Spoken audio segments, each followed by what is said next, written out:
Welcome back! Wait.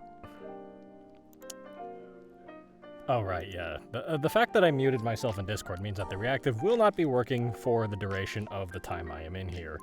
So please enjoy dealing with the slightly darkened out cardboard cutout of me.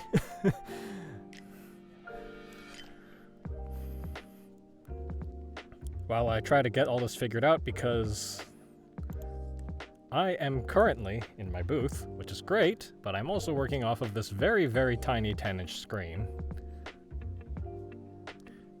which has at least rendered the booth a little roomier, but has also made it so that trying to, do things is a little bit on the tougher side.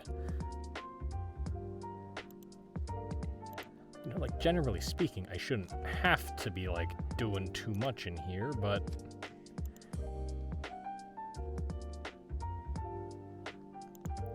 yes, the live dub returns today because we have got our people back. Oh, we're missing JSide, but that aside, unfortunately, with lacking him, we gotta have some people running cover, so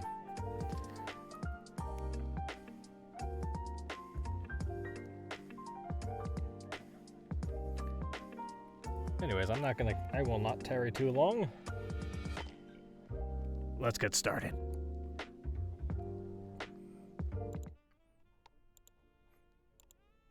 And we are live.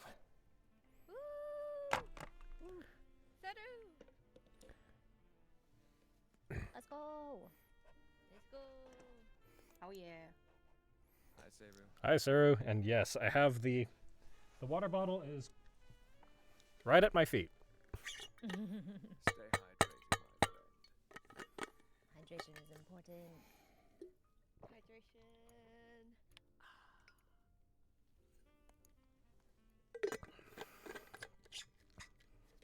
Satisfactory sigh of hydration.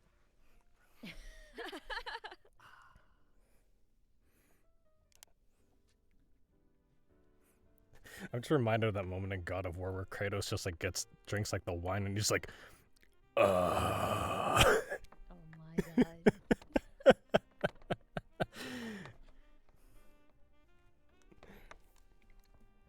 Greetings, Requiem. Hello. Greetings. Hello. I almost said, oh, hi, Jay. He's in here. Hi. Hello again. Hello, people who are in here with me. Yes, hello again, everyone. Hello there. Can I raise this table any? Wait. I reckon I probably could, but maybe in an environment where I could actually see more than 2 inches in front of my face. Oh, this is gonna be fun. We didn't check our levels. Do you want to do that right now? Yes, we should do that. Thank you for reminding me. Sounds like a good idea. Okay. Starting from the fact that my mouse is being very uncooperative. Fine, whatever. Nick, you're up. Lucio Steelwind reporting his order, and what is this filthy thing? My name is Marrunath. Yes, I'm sure you are. Dispose of this, please. Okay, I gotta turn up the booth audio. Consider ow, my ears. Are you okay? Don't injure yourself. Marrunath, don't attack the kind man. You I don't want tell Sharon me to what die, to do. Please, I don't want attack any- who I want. The problem is I'm in your booth with you, Rion.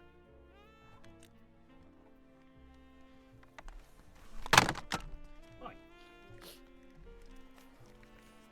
There, how was that? Problem being, I can't see within my booth, and I think I might have just turned the wrong dial. Oops. It'll be a pleasant surprise.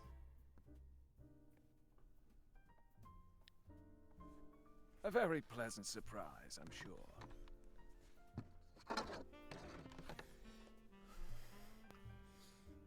If your eardrums don't matter to you, of course. Okay. I have found the correct knob. Oh, now you must perform the clockwise rotation. Very important this step. This one actually had to be the counterclockwise rotation because I accidentally did the clockwise rotation earlier, and that's what nearly blew my eardrums out. Oh, shoot. Not literally. Ah, you but... did it with gusto. No, it's more like I accidentally brushed past it. Just with like the hem of your sleeve. Just inciting the machine spirit to do a little mischief. Yes, let's go with that. Alright. Sound check once more, Nick. Yeah, starting at the beginning. Lucio Steelwind, present and reporting. Alright, you'll And Marrunath, you're also hitting the yellow, reporting. you're good. I'm in your booth. Oh dear. Alright, Jay. Yes. New game, load game, settings, credits, crowdfunders, quit game. Okay, we're good. Tyrion Cuthbert. Okay. Mag. Hi. Hello. Hello. Can you all hear me? Checking the levels. Also, my voice might be a bit lower due to other stuff. Alright, I'll just kick you up slightly on Discord on my end, and that should be good. Yeah. You might want to pick that. You might up that up a little bit. Sharon. Hello, hello, welcome all. I bring Good. words of wisdom. And Yesenia, last check. Hello, hello. I play Ruby Taymora. I am like the mother figure of the main character. Yeah. Great. We're all good. Perfect. I'm in shady Oh, wait, stuff, I just- apparently. Wait, I just realized I'm a pony. My Fuji, the Discord Oh, I Fuji is a pony. Hold on. I Ah, saw let me that. I change was like, that. oh, that's so cute. Oh, it was from a previous you collab that go. I did. Yeah, Mm. someone drew me like a pony from My Little Mhm. Pony, Cool. and I'm like, it's so adorable. Let me change That's that. It's Adorable. lovely. Oh man, let me change that.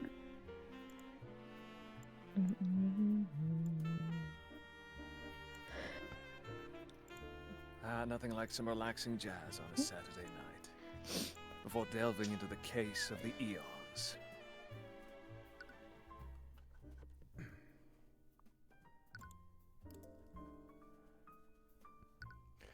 Let me tell you, the setup is much nicer for like actual normal voice work, but for trying to conduct a stream, not so much. Oh yeah. I might be using my mouse with my left hand. Well, I Hey, appreciate damn, your alright. sacrifice on our behalf.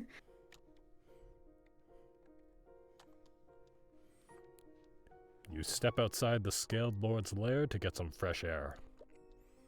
These new revelations are a lot to take in.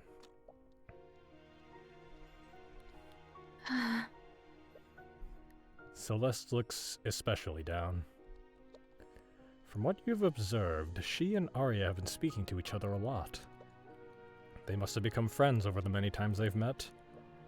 You can't imagine how powerless she feels right now.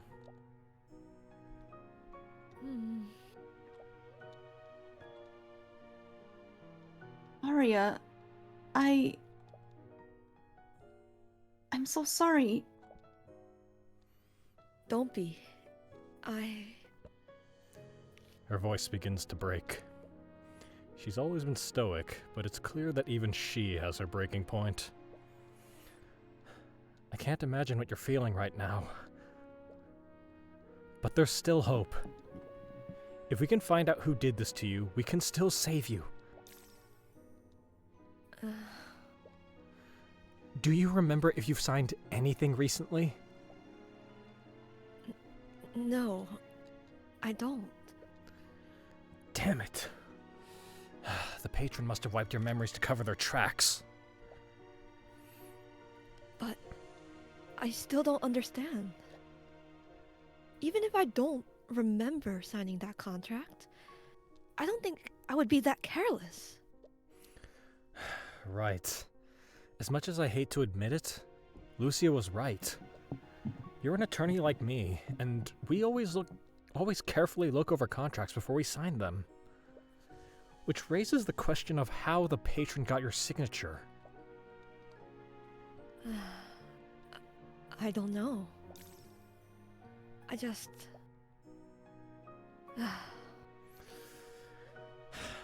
Damn it. We don't even know what circumstances you were under when you signed that contract. For all we know, the patron could have used any number of tactics to coerce you into doing this.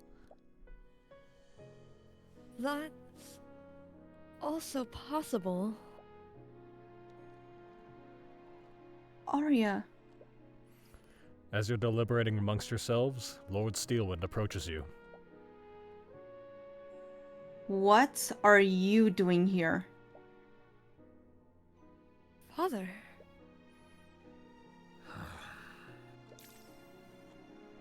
I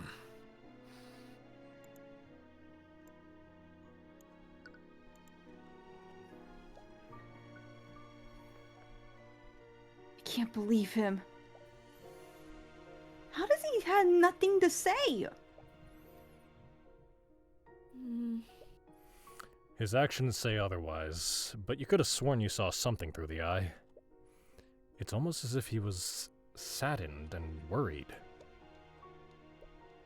Well, no matter how he feels internally, he's made it clear that he's your enemy. Whatever his motivations are, you'll overcome him, just like everyone else. We should also head back, Celeste. Right. No matter what it takes, you're going to see this through.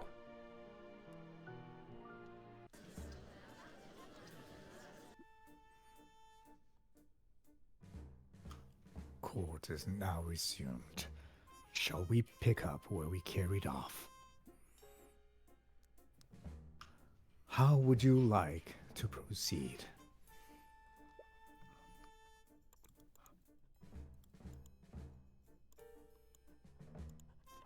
I think we should review what we do know about the murders.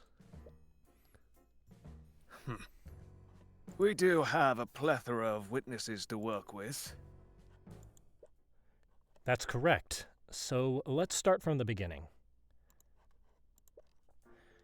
It all began at noon yesterday morning. I was at my house in Ratholm with Aria and my bodyguard Celeste. I was speaking with them when a courier suddenly delivered a letter to my home. It was from Garrick Pierce. He said he wanted to meet with me and Celeste at the Grand Cathedral of the Scaled Lord at 2 p.m. To make sure we were on time, we arrived at the Grand Cathedral at 1 p.m. At the time, we didn't know that the cathedral was closed to the public. But the knights guarding the cathedral allowed us through anyways. Apparently, they were expecting us. That should not have been possible. Due to the solemnity of the situation, we were very particular about who was permitted to enter the Citadel. It's possible someone pulled some strings to let us through. Or you two enter the Citadel, specifically the Cathedral, illegally. Well, I'm sure that knight from the Kingsguard can vouch for us. I know about every order given to the Kingsguard. And none of them were told to let you two through.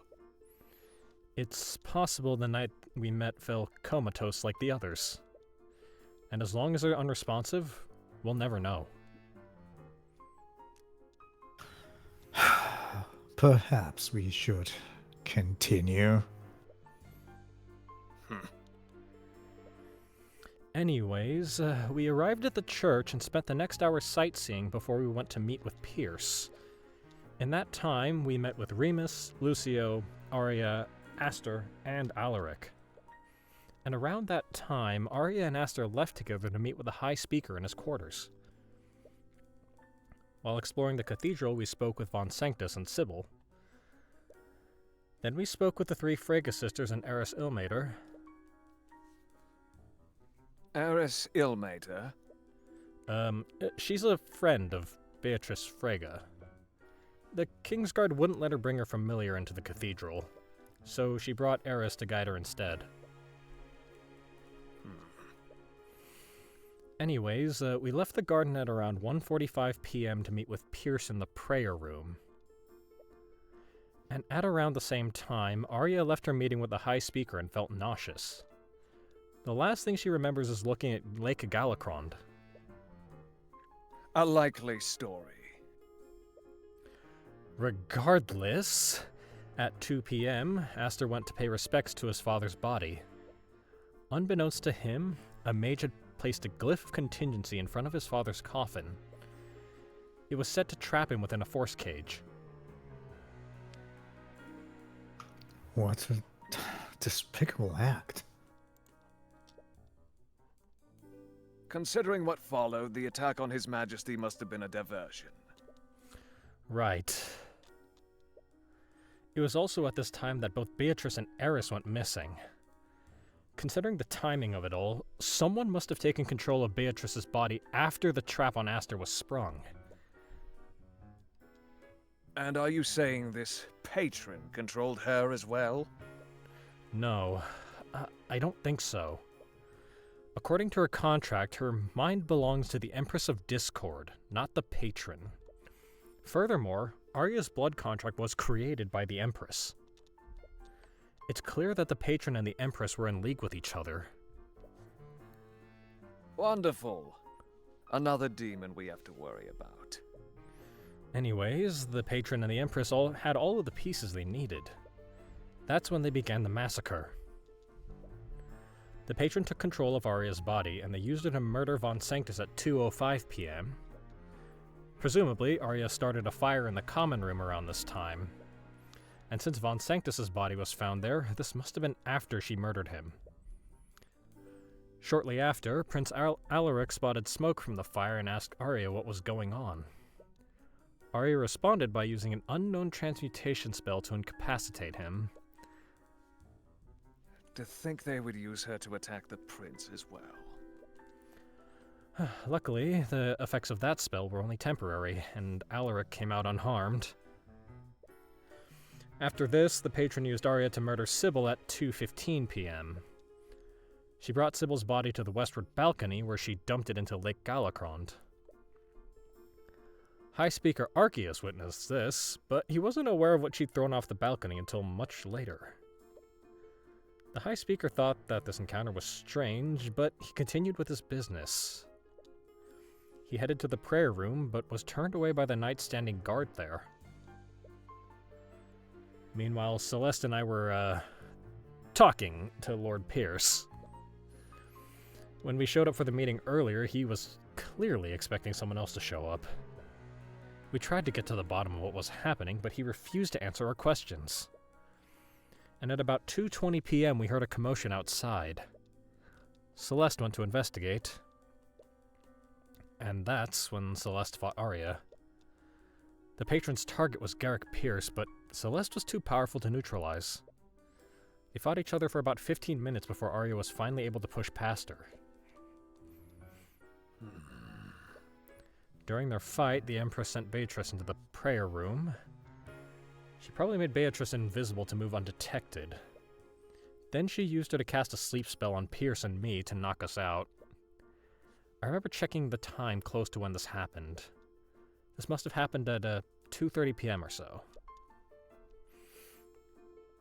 If your testimony is correct, Beatrice Frege was actively used in this plan.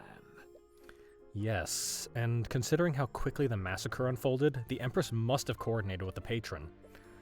They probably planned how they would use Beatrice and Aria to carry out the murders. Anyways, after Beatrice knocked us out, Aria finally pushed past Celeste and entered the prayer room. And before Celeste could chase after her, she had already murdered Pierce. Aria and I were already unconscious by the time Celeste entered the room. The patron had already achieved their goal of murdering the three nobles. So, she probably fell unconscious after they released their control over her. Aria and I regained consciousness shortly after, and that's when the Inquisition arrested her for the murders. Lord Pierce was one of the victims. Your meeting clearly had more significance than I'd realized. So tell us, Cuthbert, what was your discussion about?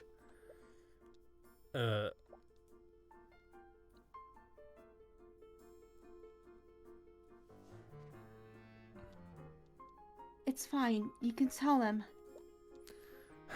All right, as long as it's okay with you. For the past few months, Celeste and I have been investigating who her birth parents are. I recall receiving many complaints about her during the Lord's ball.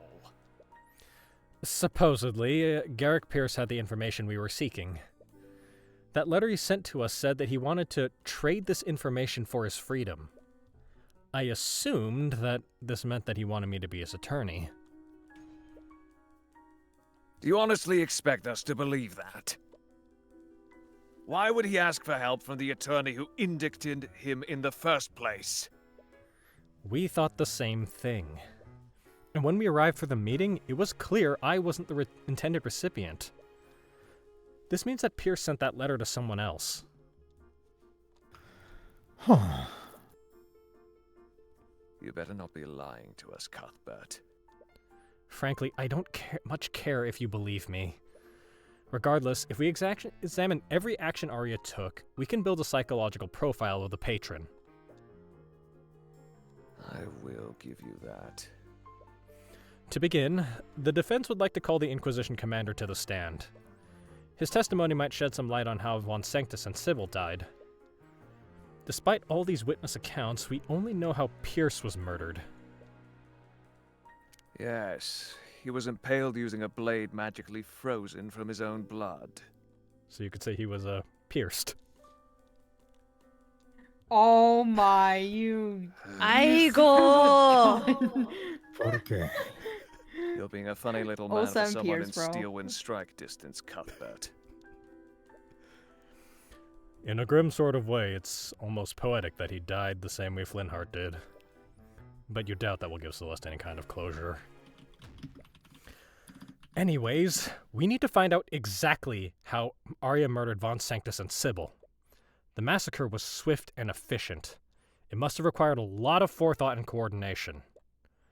If we figured out who might have had this knowledge, we might be able to find out who did this. I see. That sounds as good a plan as any. Kingsguard, escort Commander Orem White to the witness stand. Witness, please state your name and occupation. Right,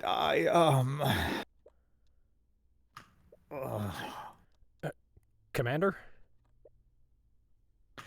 I'm sorry, I just can't do this. How am I supposed to act like this is normal? A giant lizard is standing right behind me. Calling me a lizard is highly offensive, Commander. So sorry, your scale lordship, sir, myself. Commander, just try your best to testify about what happened. Yeah.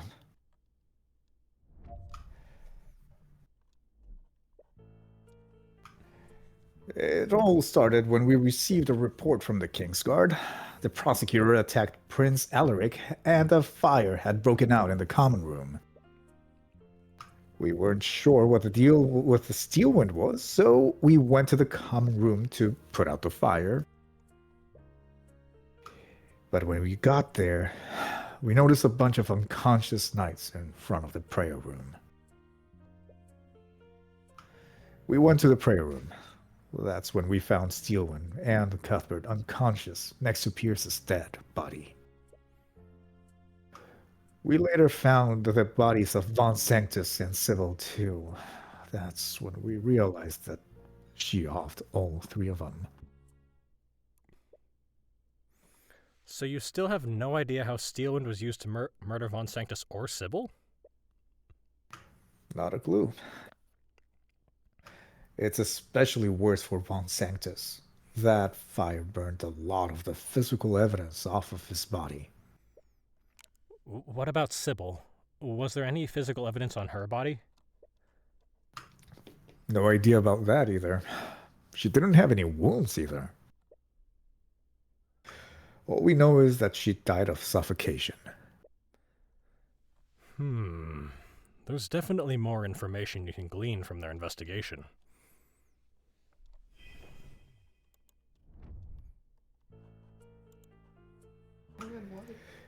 It all started when we received a report from the Kingsguard. The prosecutor...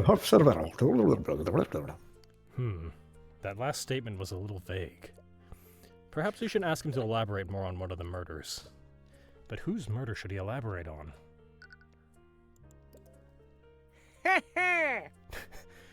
Could you elaborate more on Von Sanctus's murder? Was there any evidence that implied how he died? Like I said, it's trickier with Von Sanctus because the fire partially burned his body. And our divination magic could only tell that he died of suffocation. I see. So there's no other physical evidence. Well, there is one thing. From his burn marks, we do know that he was hit with a firebolt before he died. We're guessing she wanted to weaken him before she dealt the final blow. So he took a direct attack from her before he died. Anyways, please add this to your testimony, Commander White. Sure. Whatever you say, kid. From the burns of his body, she must have hit him with a fireball to keep him from getting away. He didn't have anything to defend himself with. Was I supposed to read that? Yeah, it's just gonna take me some time to actually get around to hitting the right buttons. That's strange. What is it now? Commander White, you said that Steelwind attacked Von Sanctus with a firebolt before she suffocated him. Yeah, she probably wanted to injure him so he'd be easier to subdue. But that's what I find strange. Von Sanctus knew he was under attack.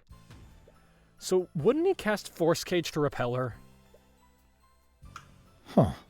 I guess that's true. You're also slamming the table so hard you're making it tremble, and it's soul stone. Impressive. I just need to slam my axe into the ground to do the same thing. Von Sanctus was hardly a warrior, Cuthbert. Force Cage is an extremely useful spell, but it has to be aimed. He was hit with a firebolt, and he must have been in immense pain. I doubt he'd be able to think clearly under those circumstances. Normally I'd agree with you, but the crime scene tells another story. What do you mean, Mr. Cuthbert?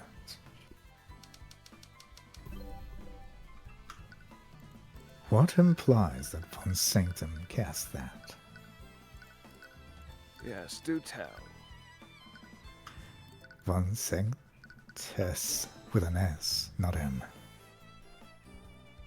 When we investigated the crime scene, we found traces of abjuration magic that formed a perfect square around the body.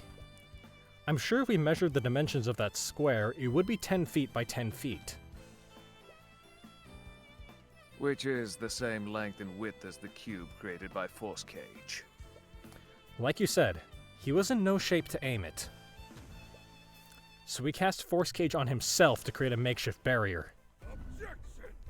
Objection! Nonsense!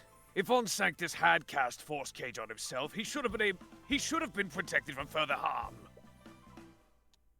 The defendant wouldn't have been able to suffocate him after that. Perhaps there's some way to bypass Force Cage. And once again, your ignorance of the arcane arts is made apparent.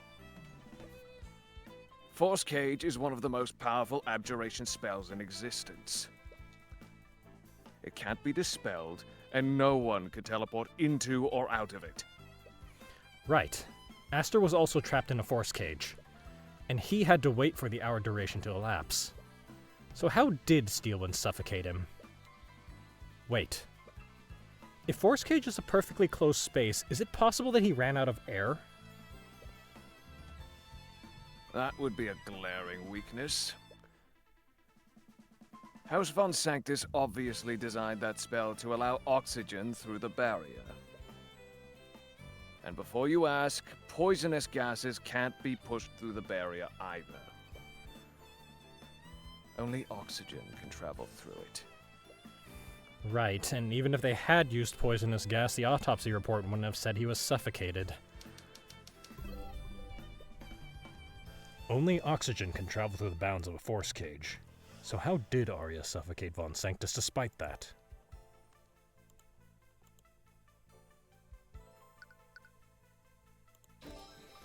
Force cage is specifically designed to allow oxygen through its barrier. But what if there was no oxygen left in the room? No oxygen? Ah, I see. It was a fire in the common room. The patron knew Aria couldn't harm Von Sanctus once he was in that force cage.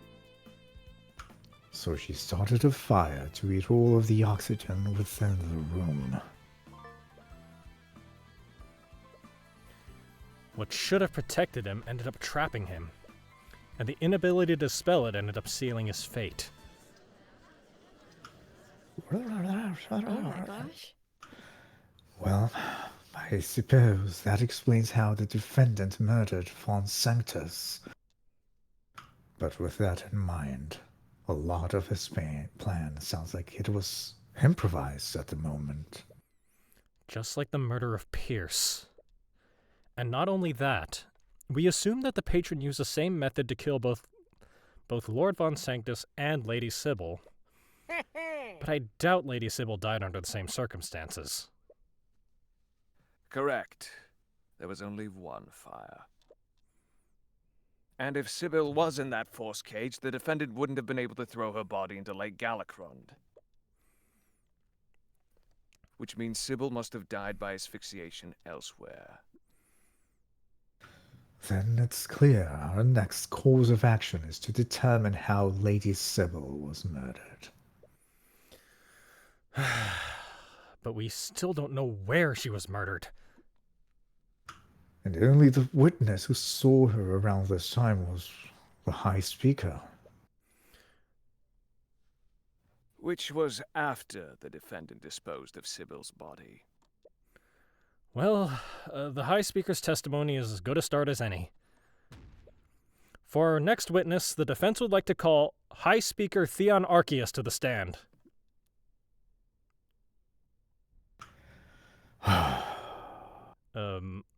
What's wrong? It's nothing. Please, carry on. Wait, was I covering for this guy? I think I was last time. Yeah. I think. Kingsguard, escort High Speaker Arceus to the witness stand. Witness, you will testify about the... Oh, great and blessed scaled Lord! To think you would grace us with your presence. Oh my God. Ah! Forgive me, Lord Rathalion. I spoke out of turn. Wow, it looks like the witness is schmoozing the judge for once. How many times do I have to tell you people that I'm not a god? Yes, I revere and serve the god of dragons, but I'm not Bahamut's avatar. But you're the Scaled Lord. I'm just a dragon. I'm not even a powerful one. I'm not a deity. This humility. That's exactly what Bahamut's avatar would say. Oh my gosh. I swear to God. He even swears by the god's name. Lucio, please handle this. Perhaps another approach is warranted. High Speaker Arceus, the great and powerful Rathalion calls upon you today. We require your... You require my blood? Of course! Sure, why not? I will gladly give my life for the Scaled Lord! What? No! Oh, of course! My blood could never be enough. Would you just let me? I will do as you wish, my lord. It might take some time, though. I'll need some time to gather some followers and...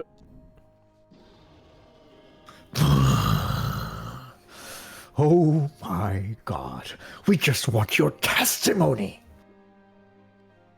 Just tell us what you saw when Miss Steelwind was at the West Ward balcony yesterday.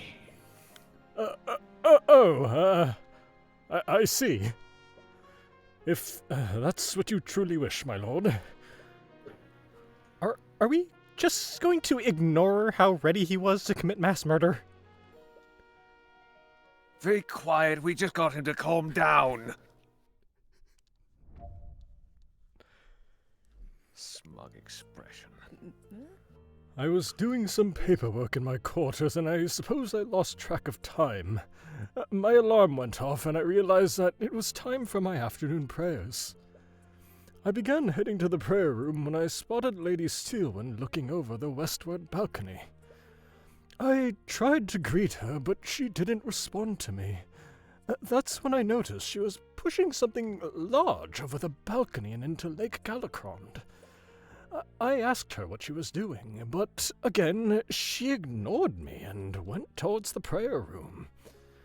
I thought nothing of it and made my way there as well. That's when the guards there turned me away. I went back to my quarters to do my prayers there. Considering the timing of it all, this must have all happened minutes before she began attacking the prayer room. Yes, I consider myself lucky. The Scaled Lord must have graced me with divine luck. Please, just stop. Considering how quickly she was moving, there has to be a reason why she waited there. Was she waiting for the High Speaker to leave? Perhaps you should closely examine the timing of these events.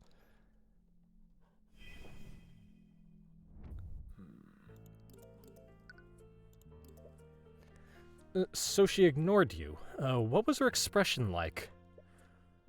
It was very cold and emotionless. The patron must have had control of her when this happened. Yes, that certainly makes the most sense. What time did this encounter happen? It was shortly after my alarm went off. It was definitely before 2:15 p.m.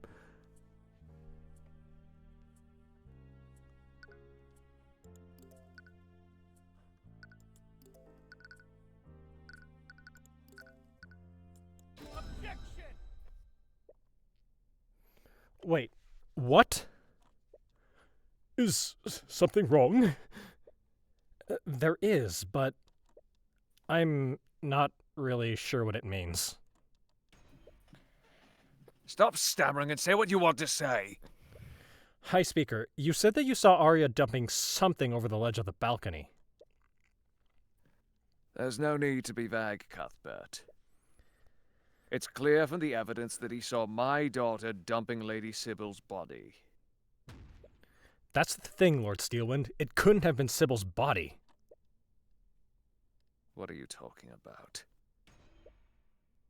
The location from that balcony to where we found Lady Sybil's body lines up perfectly. That may be, but the witness just said that he saw Aria dumping the body before 2:15 p.m.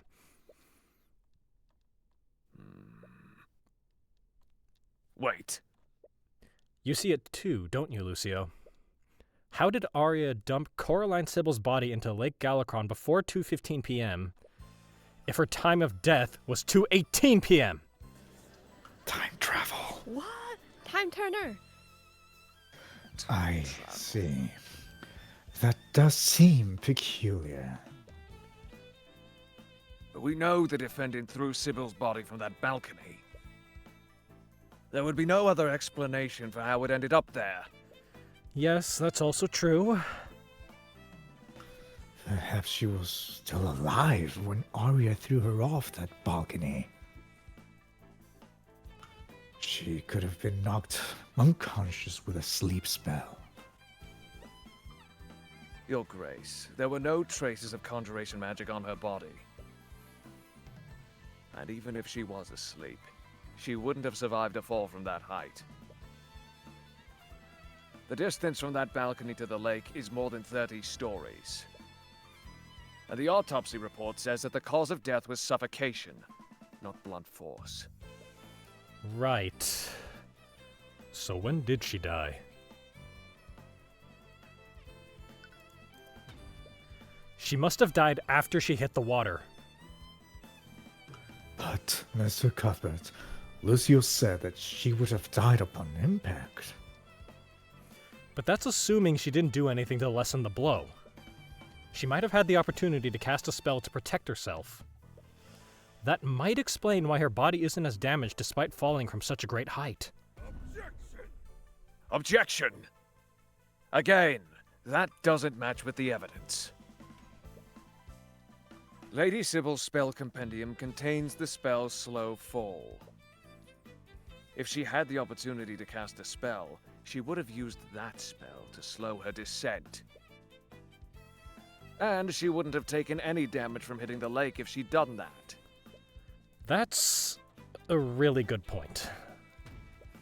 But just indulge me for a second.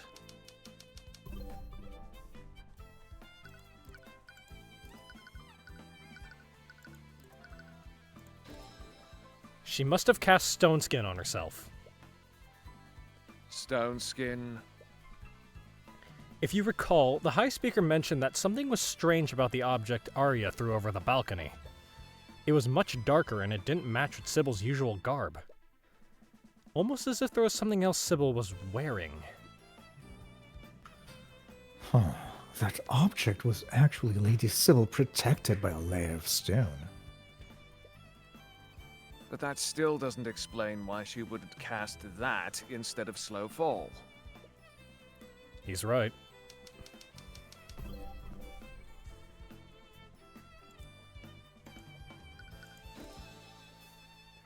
She cast Stone Skin on herself before she was thrown into the lake. Aria must have attacked her, and she cast that spell in response. That would protect her from the Steelwind strike. But that doesn't seem quite right. What do you mean? I may not have seen much, but I saw that the object Aria dumped was stiff and motionless. If it had been Lady Sybil, she would have been struggling against her, wouldn't she? That's a good point, too. The High Speaker saw Aria dumping a motionless Sybil.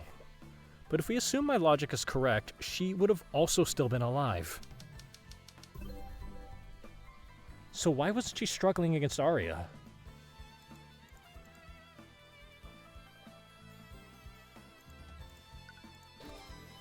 She must have been affected by a spell. And considering it kept her from resisting Aria, the patron must have made Aria cast that spell on her.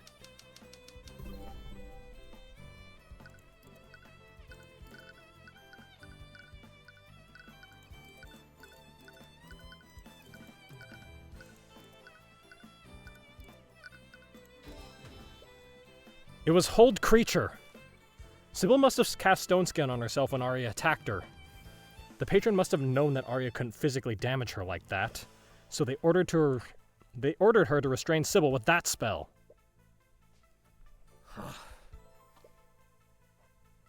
Sybil died by suffocation. That's right, Lucio.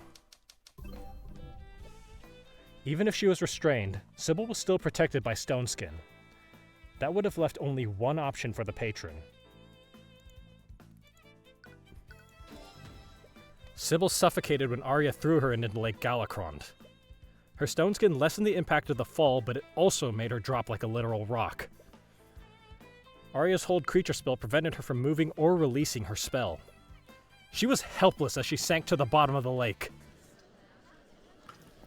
What the Terrible way fuck? to go. I believe that covers all 3 of the murders then. Yes. Lord Von Sanctus. What was that? Suffocated to death in his own force cage. Lady Sybil drowned after Aria cast Hold Creature on her. And Lord Pierce died after being wounded by a spell created by Shape Liquid.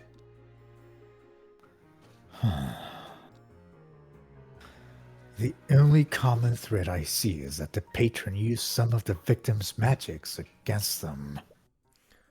But how does that connect to Pierce? Did he cast Shape Liquid to make a blade to defend himself? Maybe the murderer took it from him and used it against him. No, but he was knocked unconscious alongside you. He couldn't have been the one to create that blade. Anyways, whoever did this had an in-depth knowledge of each of the spells they used to defend themselves. They knew that Von Sanctus couldn't dispel his own force cage, and they knew that he still needed oxygen from within it. And in Sybil's case, they knew Aria couldn't physically harm her once she had a stone skin active. They also knew that Hold Creature would prevent Sybil from dispelling her own stone skin. Not only that, they did all of this in a quick time frame. Von Sanctus and Sybil died within 13 minutes of each other. And if Aria hadn't encountered Celeste, Pierce might have died just as quickly.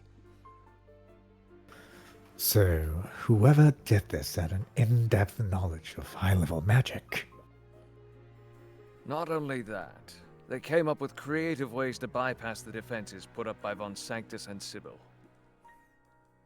Yes, they had the ability to react quickly and decisively. But considering the circumstances, that hardly narrows it down. Several members of the 4 Pillar families were present that day. Each and every one of them studied at the Imperial Academy. They would all be knowledgeable in magic and its applications. Something they're saying isn't sitting right by you for some reason. There's something there, so why can't you see it? Ugh, it's no use. You just can't piece it together yet. But you're not finished yet. There's another angle to this. Consider who the patron did and didn't target. The victims were Lloyd Von Sanctus, Coraline Sybil, and Garrick Pierce. What's a similarity we can draw between at least 2 of them?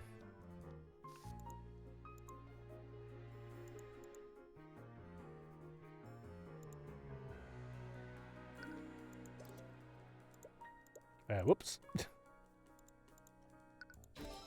I'm not dead yet. Von Sanctus and Sybil were the heads of their respective noble houses. Are you saying the patron's goal was to assassinate leaders of the 4 Pillars? That's the motive that makes the most sense. But that does leave one question.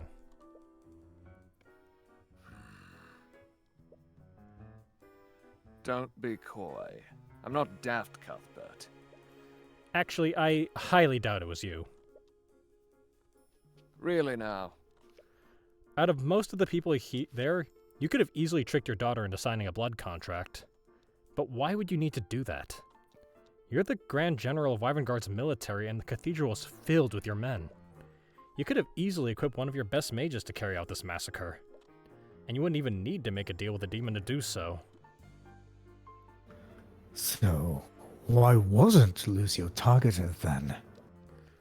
From her encounter with Celeste, it's clear there's a limit to Aria's combat capabilities. The patron might have simply doubted Aria's ability to beat the Grand General. But there's also another explanation.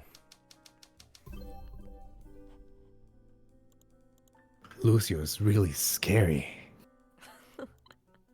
It's the eye patch. It does wonders, I assure you. The patron wanted people to suspect House Steelwind for the murders.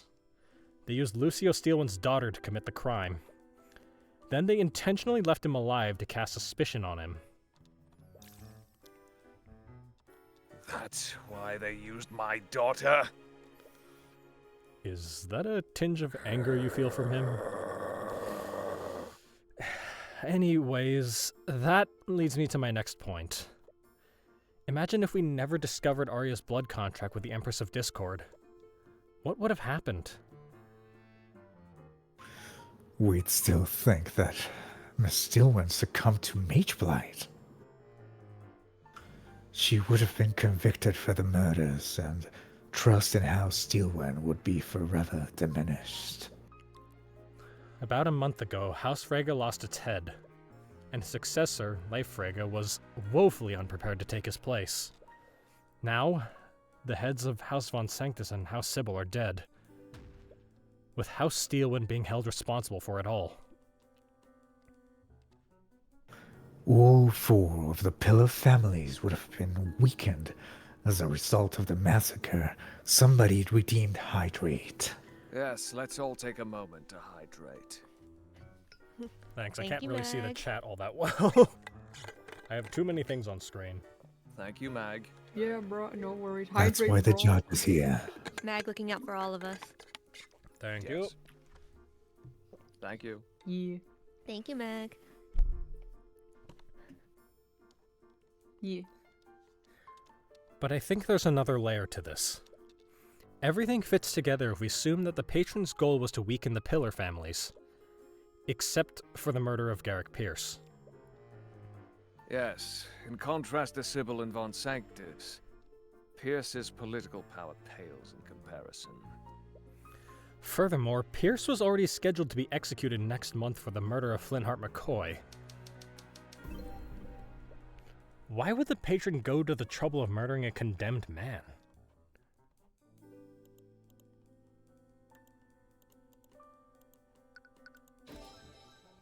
The patron murdered Pierce because they needed him to die as quickly as possible.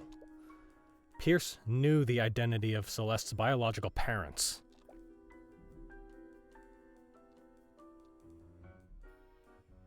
You are muted.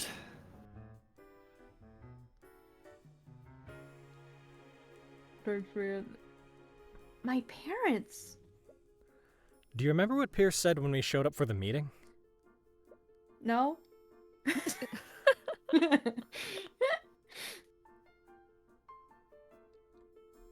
Ah, you've finally arrived.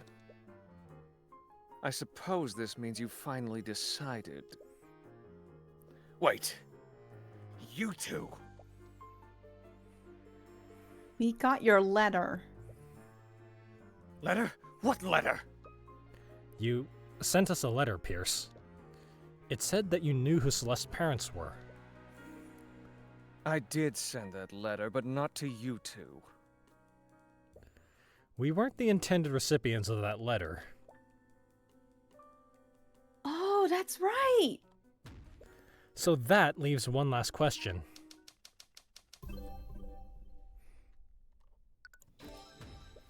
There's only one person Pierce could have sent that letter to. The person who orchestrated the massacre in the first place. The patron. But that means... The patron is someone who could be threatened by Celeste's parentage. Oh, what? Really? Oh shit. So wait, I who's the heard father that. then? What?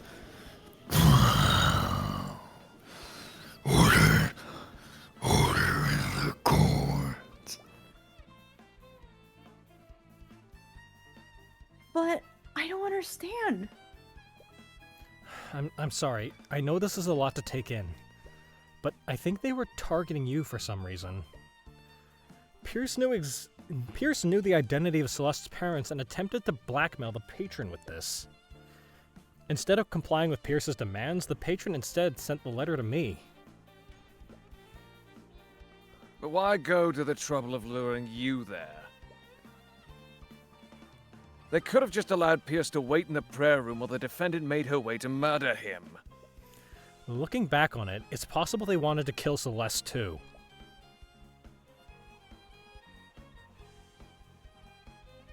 What?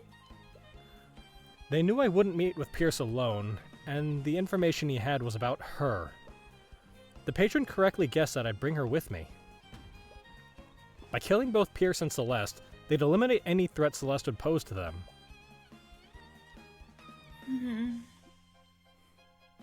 But who would be threatened by such information? The mere existence of McCoy posed a threat to them. It must have something to do with her birthright. Right. So who would that leave? King de Wyverngard just recently died. What if Celeste was a member of the royal family? You think I'm a princess? To be your, but that's beside the point. One of Princess Diaries, but okay, go on. I don't want to suspect Aster, but we need to consider every possibility. And when it comes to conflicts of inheritance, a royal line of succession is the first thing that comes to mind. Not only that, the king would have the authority to pardon Pierce for his crimes. But that wouldn't entirely make sense. What do you mean? If McCoy was abandoned at a tavern in Cornhaven, we must assume she's a bastard child. Okay, I don't know why you had to bring that up. My point is that King Olivier wouldn't abandon a child of pure royal blood. The kingdom requires heirs to continue the royal bloodline. He would have leveraged her in a diplomatic marriage.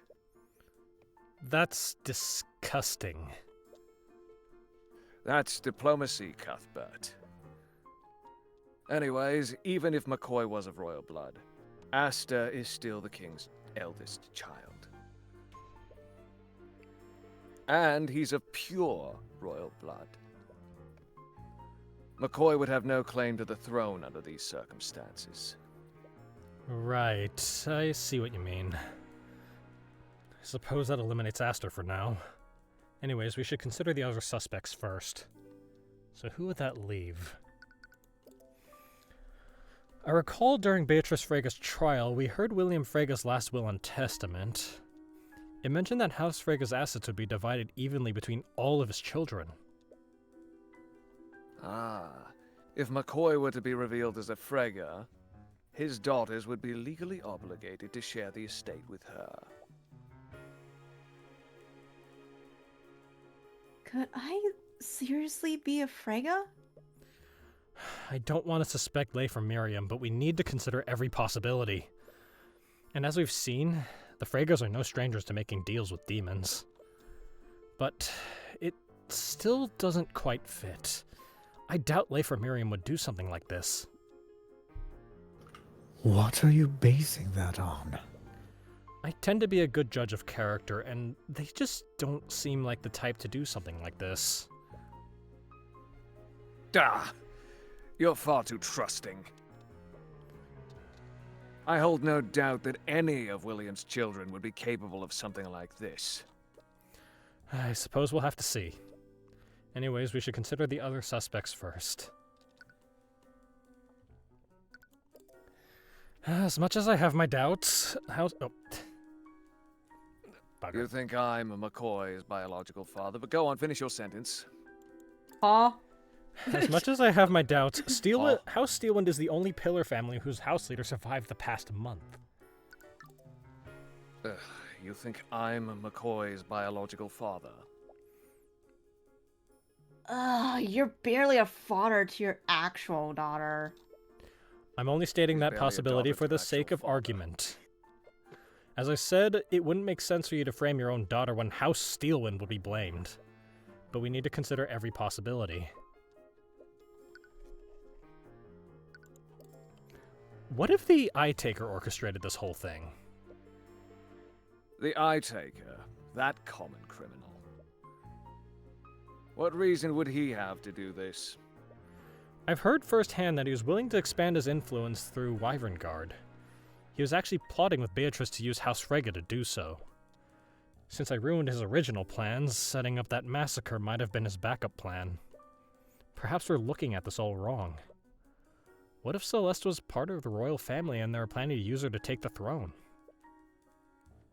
But if he wanted to do so, why would he put McCoy in danger by having my daughter attack her? Not only that, he also had the perfect opportunity to murder His Majesty. Imagine if he had placed a more lethal contingent spell in that glyph of contingency. His Majesty might very well have died alongside Von Sanctus, Sybil, and Pierce. Yeah, I suppose you're right. But we need to consider every possibility. But I can't think of anyone else. Yes, there's a flaw with each suspect. Your logic is clearly flawed. Well, you don't see him coming up with any ideas. There's something here I'm not seeing, but I know I'm close. There's a missing piece that ties this all together. Regardless, we still have no idea who this Empress of Discord is. I am loath to allow such an individual to walk freely through Wyverngard. Your Grace, you've been alive since the creation of Wyverngard and magic. Do you know who this demon is? I can't say I do. Demons tend to take on many titles over their lifetimes. But whoever this Empress is, they are brave to so blatantly encroach on my domain like this. Well, I suppose we'll just have to cross that bridge when we get there. We've obtained a lot of information today, but we clearly have many questions that need to be answered. How should we proceed? What is it, Mr. Cuthbert? I can't help but feel there's something here I'm not seeing. I just can't put my finger on it. We have been working on this for quite a while. Perhaps we should suspend proceedings so that we can look into these new leads. I have no objections. It would give my men some time to look into what we've discovered today. Then it's settled. We'll be postponing proceedings for now. But you'll all be expected to return here by tomorrow morning. You're all free to return to your homes for the time being. But make no mistake, the Kingsguard will be keeping careful watch over all of you. Okay. Oh man, they're gonna be Oh, watching what? me. How dare! No privacy. What the fucking? There's still this constant nagging sensation in the back of your mind.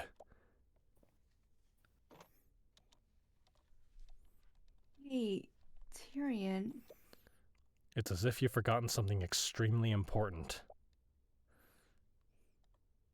Tyrion? What is it? What could be so important yet so difficult to remember? Tyrion!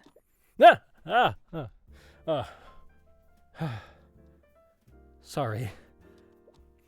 I was just thinking about everything. It's okay, you were locked in. It's totally fine, totally normal. Anyway. You're looking really stressed out. Do you want to head back to your house to rest? No, we only have a day until the trial resumes. If we can't figure out what happened after tomorrow, the magical traces will dissipate.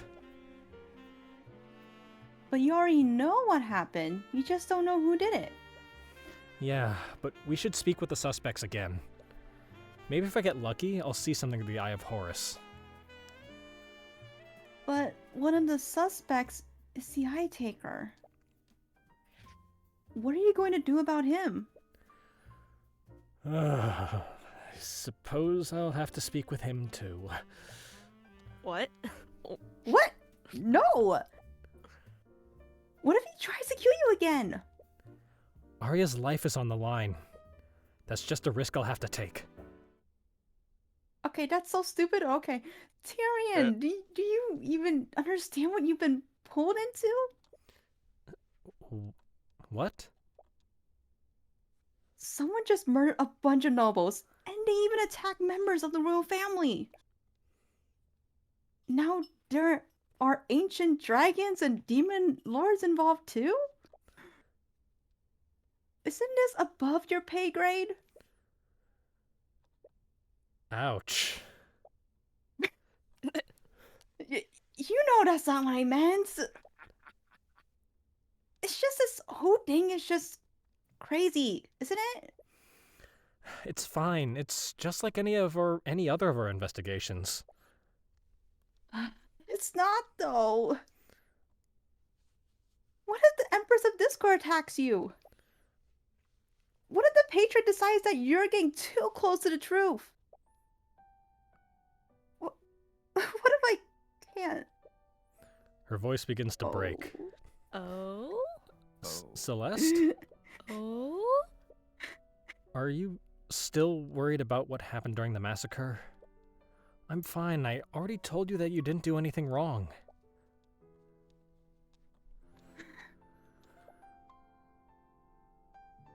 You almost died, Tyrion. I know. Tyrion. You almost died! I know, Celeste. No, Tyrion, I don't think you do. Do you have any idea how worried I was when she broke past me? When I saw you all lying on the floor, I... So many things were going through my mind. I don't know what I would have done if you were... She can't even complete that sentence. Celeste, You were so focused on everything else that you've been ignoring her. Good job, hero. Good job, bro. She was attacked by Aria and almost died. You never even thought about how traumatic that must have been for her. I'm sorry. I didn't think... Don't apologize. Just, please. Please just leave this to Lucio and the Scale Lord. You've done enough already. They can figure the rest of it out. And what if it's not enough? I'm not so arrogant that I think they can't do it without me. But what if they can't figure out who the patron is? Aria will spend the rest of her life in prison. What if I could have done something to prevent that? I don't care if that happens. How rude. Celeste! I don't care, Tyrion! I'll apologize to her all you want after this. But all I want is to keep you safe. And I don't know if I'm able to do that anymore. Even she seems surprised by what she said. I'm sorry. I didn't mean to. I'm really happy you're a part of my life. Sorry, I read George's comment dang in prison. I just laughed at that. What? I know what you're saying is coming from a place of care. And I'm really sorry about how much I've been worrying you lately, but... You're not going to stop, are you? It's like I've always said. Man, king or god, nothing will stop you from getting justice for your clients. I'm going to talk to Lucio. What? What? Not that. if we're going to meet the Eye Taker again, we're bringing some knights with us. Do you understand? Celeste, that's hardly... Nope, you don't get a say in this. Nope. And if you're not here when I get back, I will find you. It's like, I know where you live. I have a certain set of skills. I know where you live. She's already planted the tracking chip. Judging from her expression, it's not an empty threat. She will find you, and then she will drag your ass back to the court.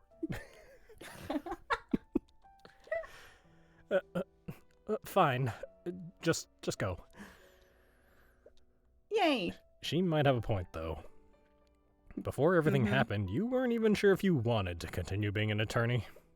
Maybe you should consider a safer, quieter life after all this is done. Perhaps a life with her? Oh. Wait. Oh. What? Oh. Oh. Hey, yo. What the hell? All right, Lucio's cleared up. Okay. It was surprisingly easy to convince him.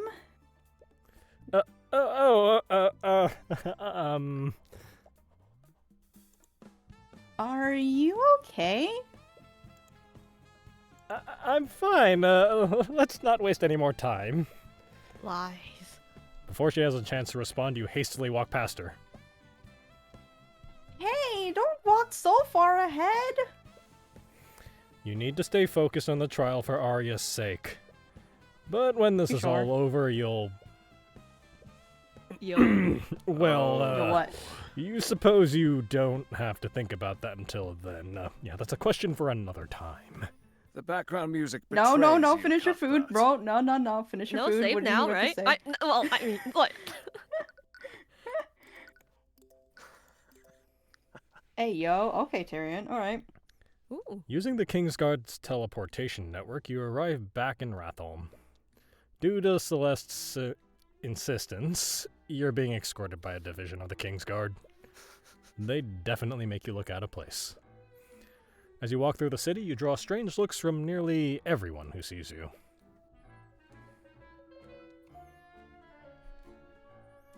Sir, where will we be heading first? It's a little strange giving orders to knights. It's definitely gonna take some getting used to. What's wrong? There's definitely something I'm fundamentally missing, but what? Just don't push yourself too hard, okay? Yeah, I'll try to pace myself. Anyways, we should speak with each of the subjects and confirm their alibis. That might help me finally put things together. Each of the nobles has returned to their respective homes. But our teleportation network should help you travel around Wyverngard.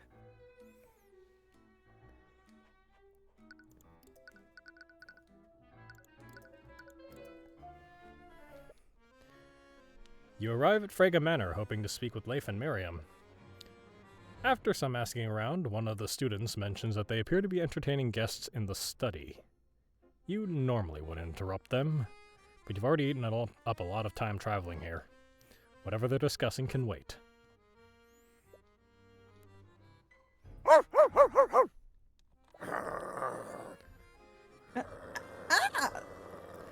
As you enter the study, Tracker runs up to you and begins barking. But once he sees who you are, he calms down. Oh, hello, friends. Sorry for Borks. Tracker thought he smelled something bad. Mr. Cuthbert. You scan the room and see that Miriam is there too. And they appear to be speaking with Lord Asclepius. Sorry for barging in, Leif. No, it's no problem at all. Her emotions imply that she already knows why you're here. I'll skip the pleasantries. Do you mind if I ask you a few questions about what happened? Of course, I'll do anything to help with Lady Steelwind's situation. Should I leave? No. You were there with me when everything happened. And your testimony will substitute my alibi. Hmm.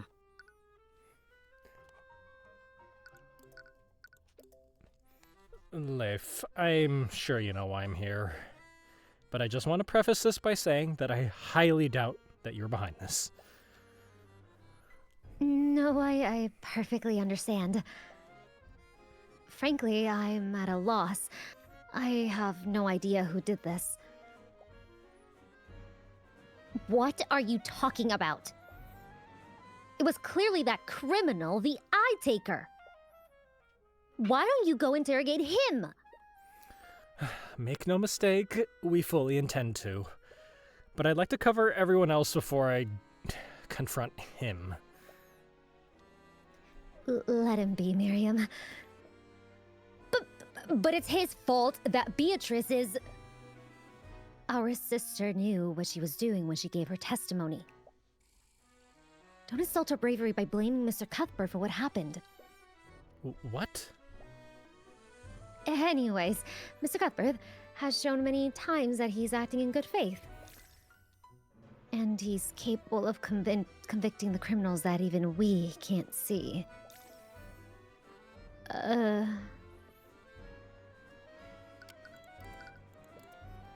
You mentioned Beatrice before. Did something happen? It happened right after she gave her testimony this morning. She fell unconscious shortly after she left the Scale Lord's lair.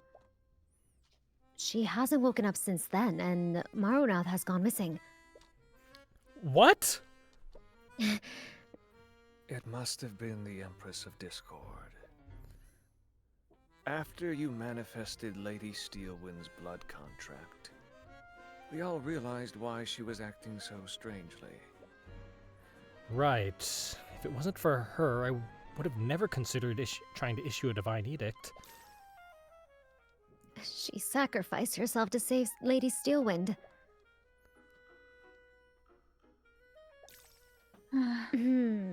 It seems our esteemed sister put her trust in you, commoner. So we will do the same. If there's anything we can do to help you, please ask.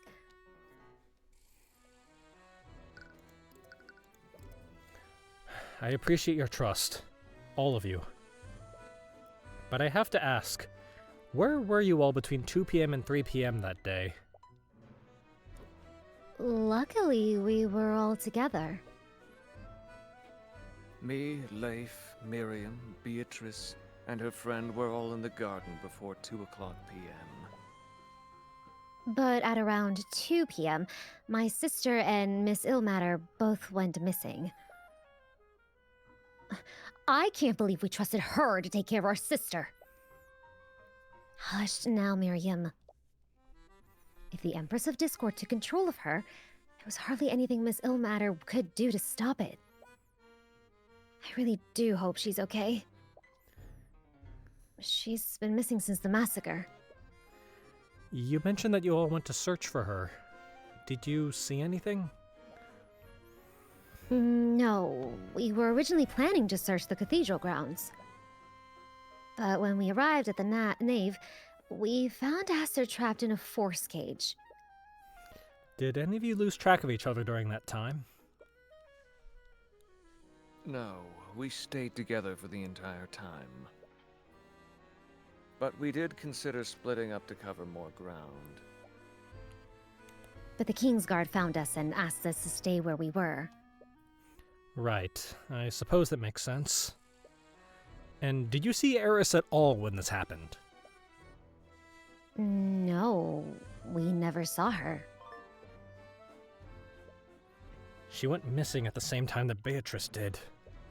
That's really suspicious. You don't think? It's definitely possible she was involved in this somehow. Not to mention, the Eye Taker is one of our suspects, and she's his daughter. She's his what? You didn't know?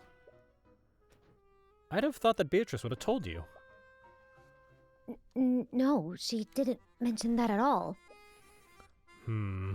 It looks like Eris has a lot to answer for. If you can even find her, that is.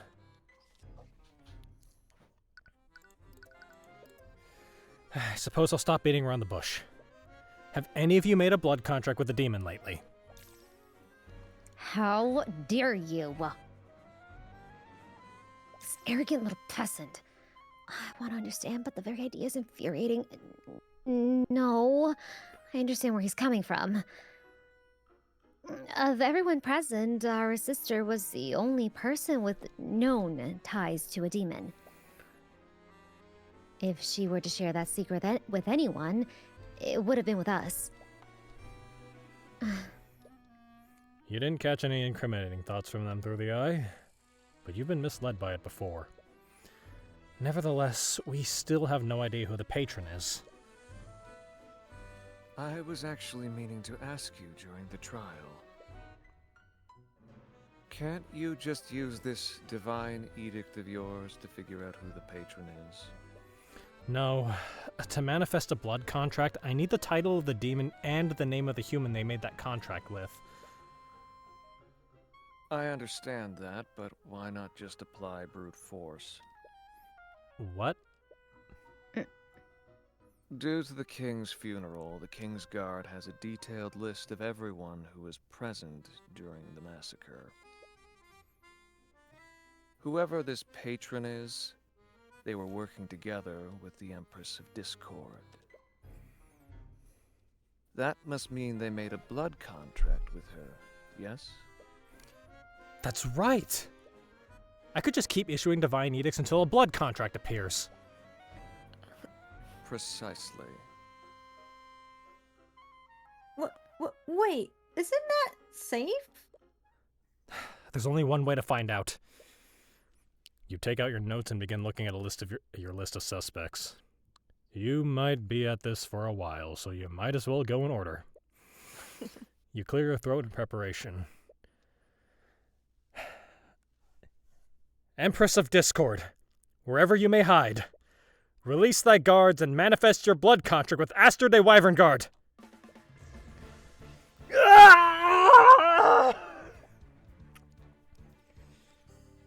Tyrion? What's wrong? You collapse to the ground as you suddenly find yourself overcome in immense pain. Well, what? What's happening to him? Lazarick, use your magic to heal him. Right.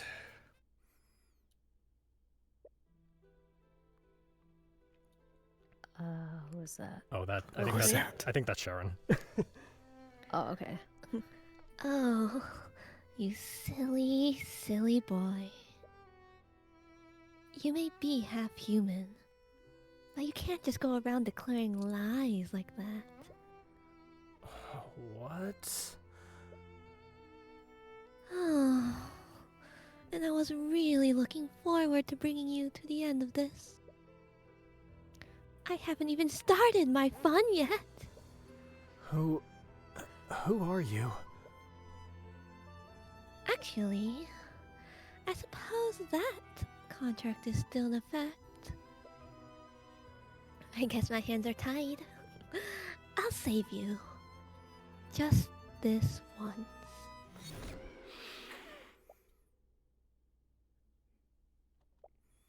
Rion? Tyrion, please wake up!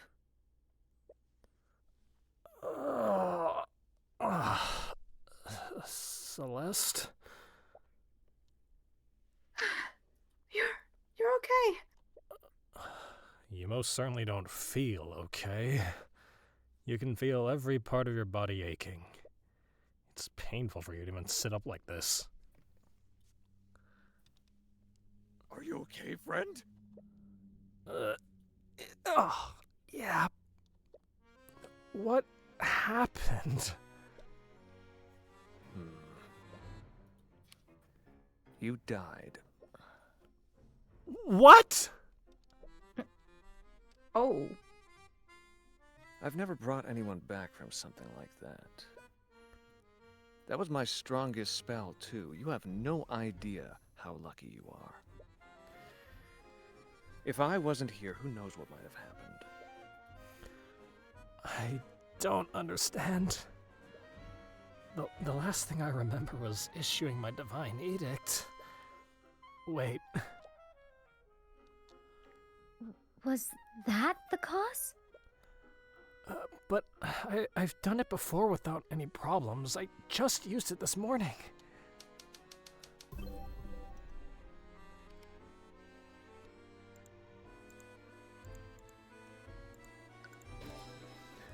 It might be because Aster doesn't have a blood contract with the Empress. If demons are unable to lie, the same might hold true for angels as well. The Divine Edict is clearly some form of divine magic, so asking for a blood contract that doesn't exist might be considered a lie. Sorry, it's my fault for suggesting it. No, I was being reckless.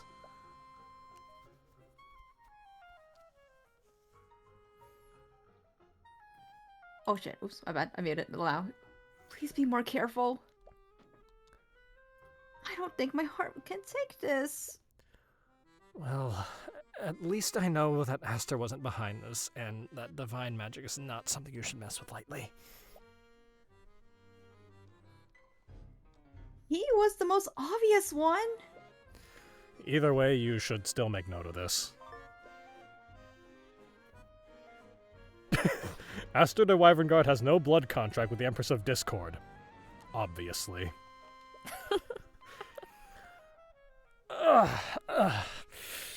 Anyways, it's clear that I can't just issue these edicts without thinking.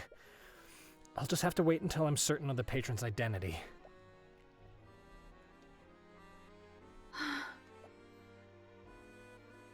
Just please be careful. Anyways, it looks like you found everything you can here. Perhaps you should move somewhere else.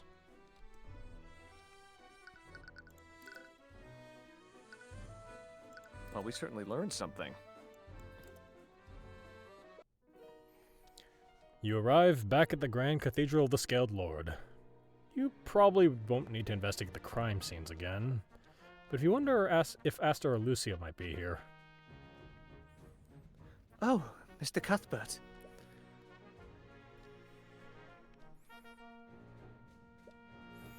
As you enter, you're approached by Aster, Alaric, and Lucio. How was your investigation? Are you okay? You look quite pale.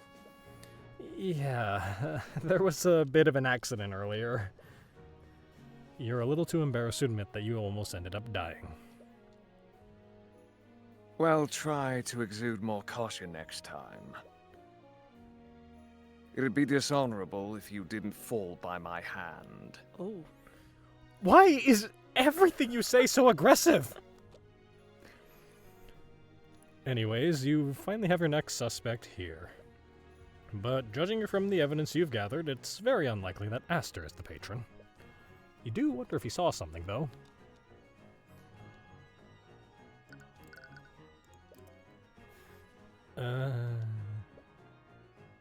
Why are you looking at me like that, Cuthbert? Sorry. After he attacked you in Frega Manor, you've always been a little wary of him. If it weren't for Celeste's reflexes, he might have very well killed you that day. I'm not going to attack you again. What?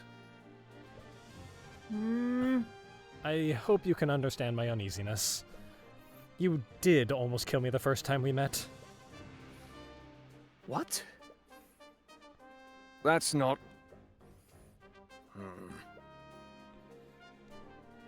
It's because you're a Heavensborn.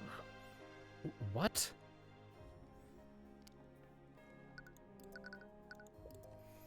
What does me being a Heavensborn have to do with this? It's difficult to explain to someone like you. But warriors such as I must hone and develop our senses to survive in battle. Eventually, we developed the ability to sense hidden enemies and anticipate danger. I'd heard such senses are heightened when in the presence of extraplanar entities. Until I met you and Beatrice Frega's familiar, I thought those stories were complete nonsense. Me and Marrunath? As a Heavensborn, your blood is said to originate from the heavens. I wouldn't go so far as to say that I believe in the existence of other planes. But I admit that I still feel a certain aura from you that doesn't quite feel human.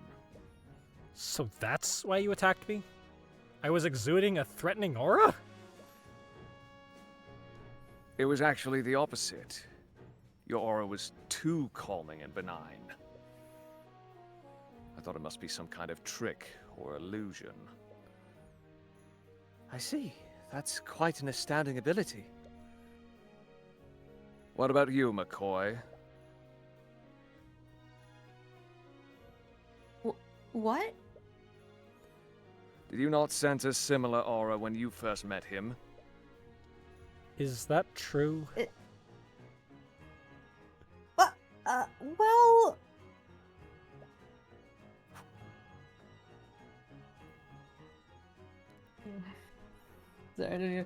Wow, there's a really fancy carriage outside. I wonder who it belongs to.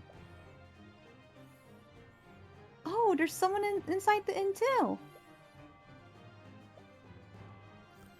Is that guy visiting my dad?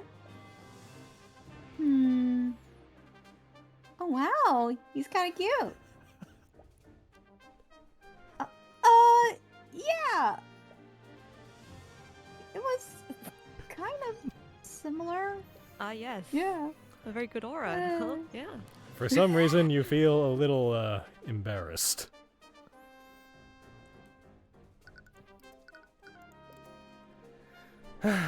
Aster, I'm sure you know why I'm here. It's because I'm one of your suspects, isn't it?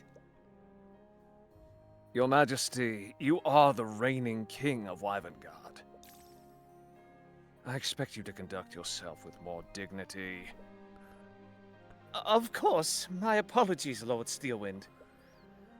Anyways, questioning you is honestly a formality at this point. Really?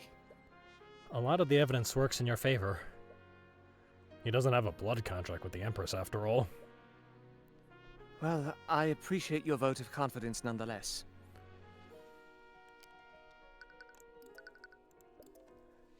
Lucio, have you made any headway in figuring out who set up that trap for Aster?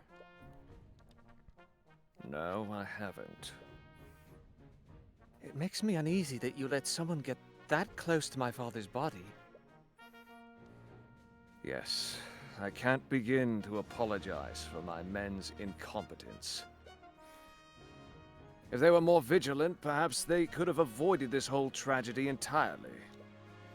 So your men were guarding the late king's coffin? Yes, there wasn't a single moment when his body was left unguarded. We found traces of illusion magic at the location of the force cage. Although we're still not sure about who could have set that trap. There are also members of the Kingsguard that can cast both force cage and glyph of contingency. And many of them fell comatose during the massacre. So we don't even know if one of them betrayed us.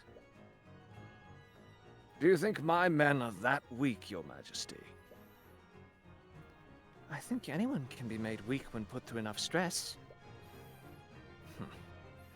Regardless, we have no way of telling who may have been guarding the coffin when the trap was set. This means that we have no way of telling when that glyph of contingency was set. I was actually meaning to ask about that. Couldn't we wait for the 48 hours to elapse?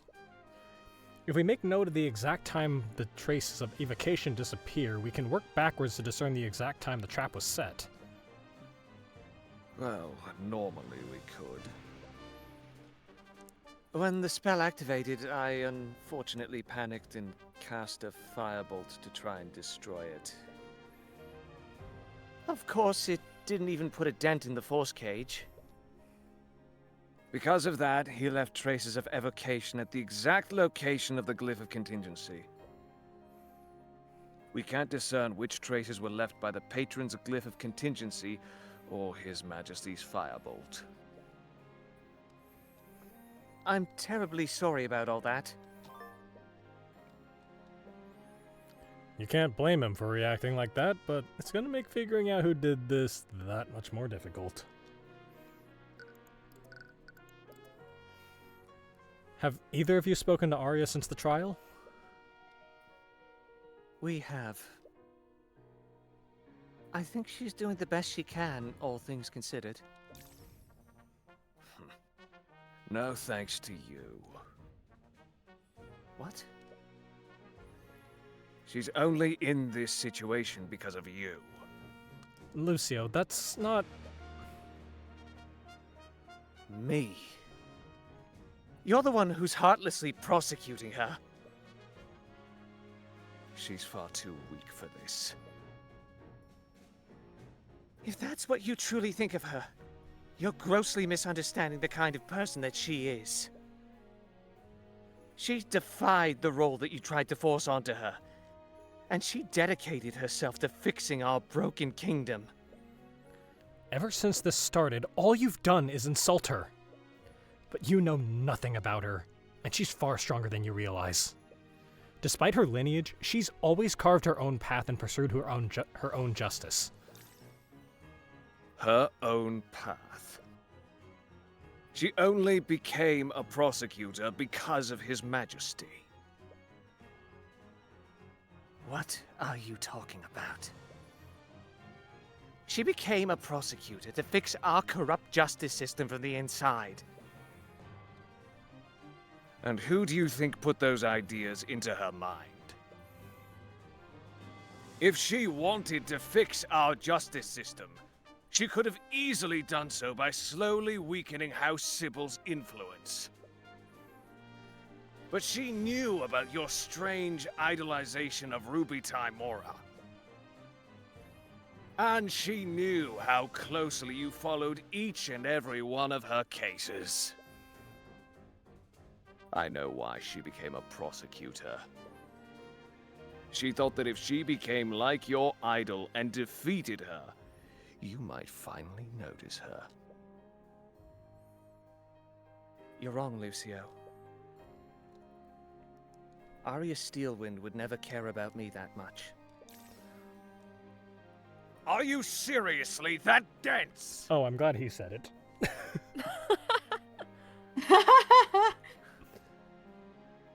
When you were still engaged to Lady Frega, you flaunted your relationship in front of my daughter with no regard for her feelings. I remember each and every time I heard her silently crying in her quarters because of how oblivious you are.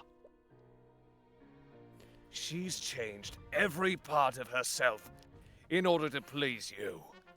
Damn, Dad is mad. Thank you, Dad. Oh. Oh. Is he getting angry on her behalf? Finally. I had no idea.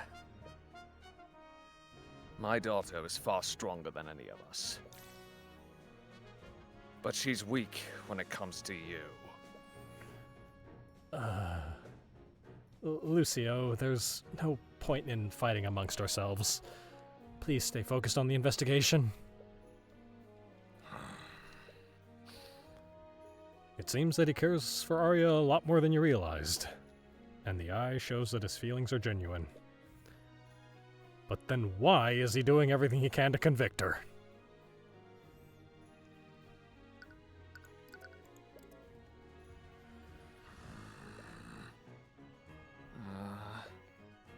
The mood is a little tense. I must ask you, Cuthbert, why are you going to such lengths for my daughter? Oh, what do you mean? Surely you understand the gravity of the situation. By taking part in this trial, you risk drawing the ire of both the nobility and whoever this Empress of Discord is. What are you planning? Lucio, I'm not planning anything. Please. Do you honestly expect me to believe that you're doing this out of the goodness of your heart? Well...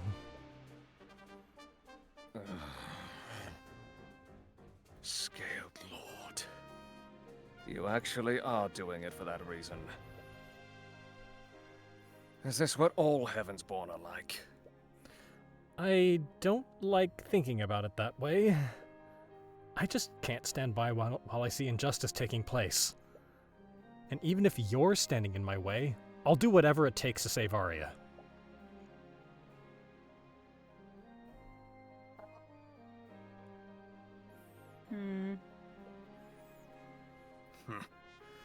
I wouldn't throw around such promises so loosely. I'm not. I will save her, Lucio. Anyways, it appears that you still have no idea who set that trap for Aster. Judging from the spell compendiums you have, neither Aria nor Beatrice could have set up that trap. But the patron could also be a mage. That means they could have set that trap too. Either way, it looks like you won't be getting any new information here. And you highly doubt the person who orchestrated this is any of the people you've met thus far. There's one last person you need to talk to. Oh boy! Oh boy! Good. Great. You make your way back to the alleyway that Timora brought you to a month ago. It would be too conspicuous to bring the Kingsguard with you, so they've hidden themselves in a building nearby. They gave Celeste an enchanted runestone to hold and channel her magic into. If she ever stops focusing her magic into it, the Kingsguard will be notified and they'll storm the building. Are you ready? Yeah. Let's do this! The Eye Taker is a prime suspect. Everyone else has an alibi and lacks a motive. Not to mention, Eris was with Beatrice when she went missing. You don't want to suspect her, but her father is a criminal. And she still hasn't turned up since the massacre. Right. On 3. 1, 2, 3!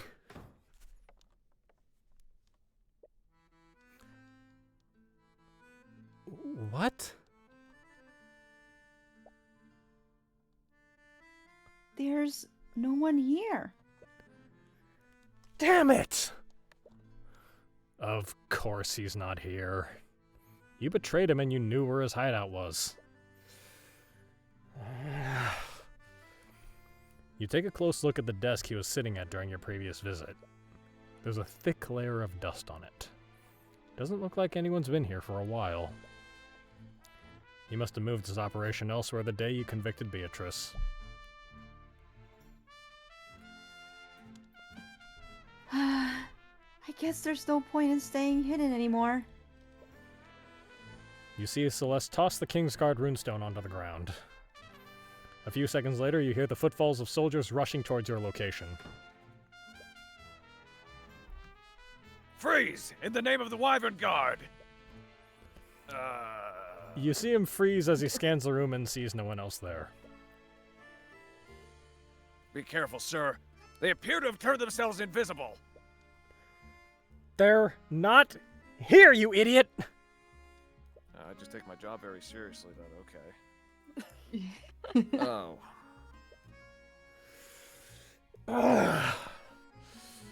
You let out a frustrated sigh as you take a seat on a chair nearby. A cloud of dust is launched into the air as you do so. He had the last piece we needed. None of the other suspects had the means or the motive to do this. But he's probably long gone by now. It's over.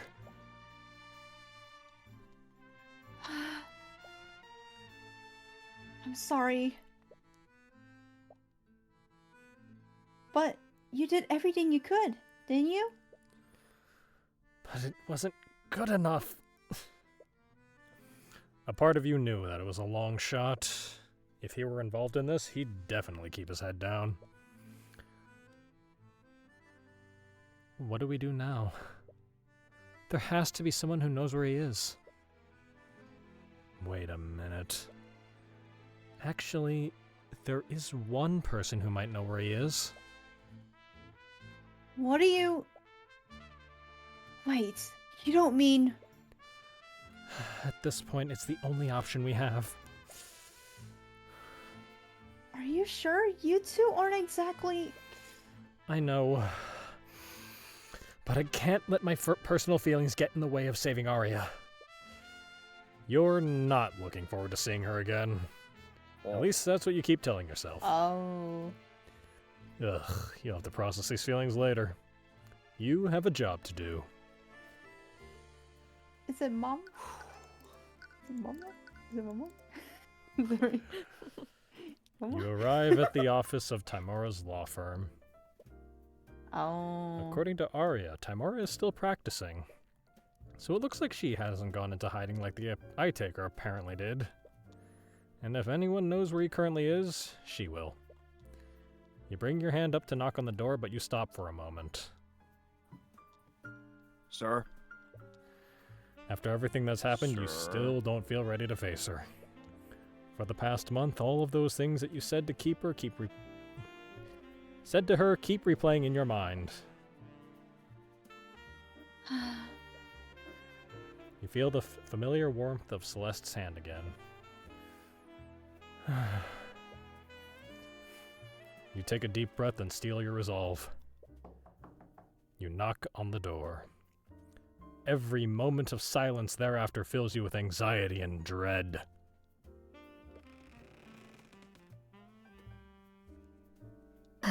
I'm sorry for the inconvenience.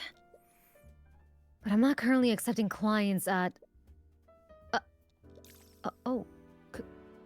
Cuthbert. She looks completely frozen for a while. But her gaze narrows as she notices the legion of knights escorting you. Are you here to arrest me? No, of course not. Can we come in? Yes, of course. You take a seat inside the office, but you can't really think of anything to say. And the knights aren't really helping to alleviate the tension. Hey, Celeste, could you take the knights outside and do a perimeter of the building? What? What? Are you sure? I am. But what if something happens?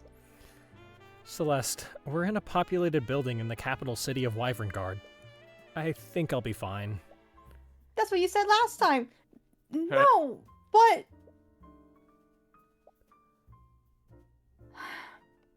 Sorry. You're right. I'll just... With a motion of her hand, the knights follow her out of the office. Right before she leaves, she waits at the door and looks at you for a while. But after a while, she realizes how long she's been staring and quickly closes the door. I'm gonna go. Now then, let's get this over with.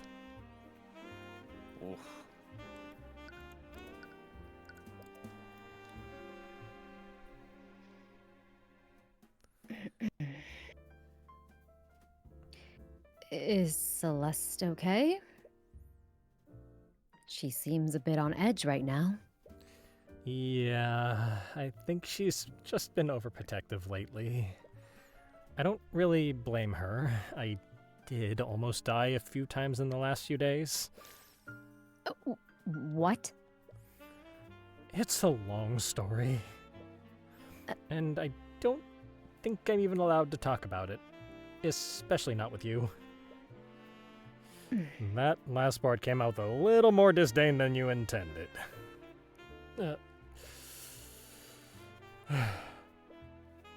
I received your letters. Did you? I haven't gotten the chance to read them yet. Of course, whenever you're not busy. This is Really awkward. But you're going to have this conversation sooner or later. Perhaps it would be best to just be direct.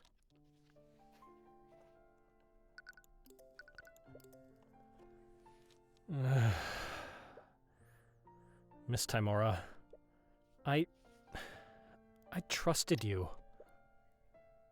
I know. I trusted you. I told you everything about myself. I put all of my hopes into you. And you lied to me. You told a criminal about the Eye of Horus. It took me years before I was comfortable enough to tell you about it, and you knew that. Why did you even adopt me? You could have just left me in Aranax and moved on with your life. Why would you pull me into this? It sounds like she's trying to look for an answer, but nothing comes to her. I've started thinking about what my life could have been like. I could have done so many things. I might have even been able to move on from losing my mother. But you adopted me. You made my entire life focused around that one moment.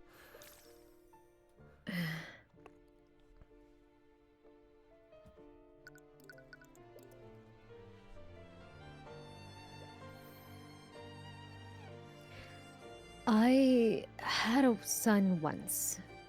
Before you, I mean. What? I wasn't always a city person. I used to live in an old farm town, just like McCoy's. My son and I used to run an old tea shop. Just the two of us. Wait, you ran a tea shop? I know. It's ridiculous now that I think about it. But I was really happy back then.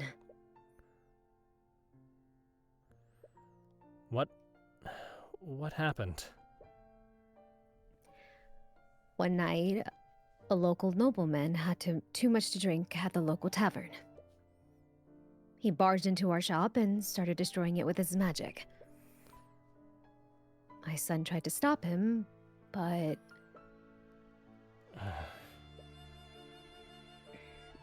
the Inquisition swept that entire case under the rug, obviously. They said that the nobleman felt threatened and acted in self-defense. She's never told you about this before. What was his name?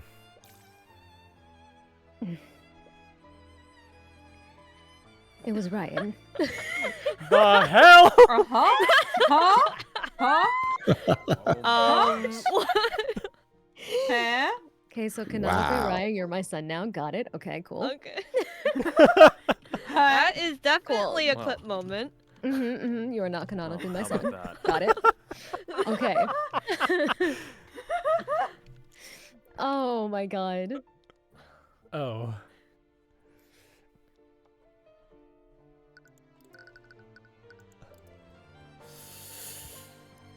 What did you do after Rion died? I thought long and hard about what I wanted to do.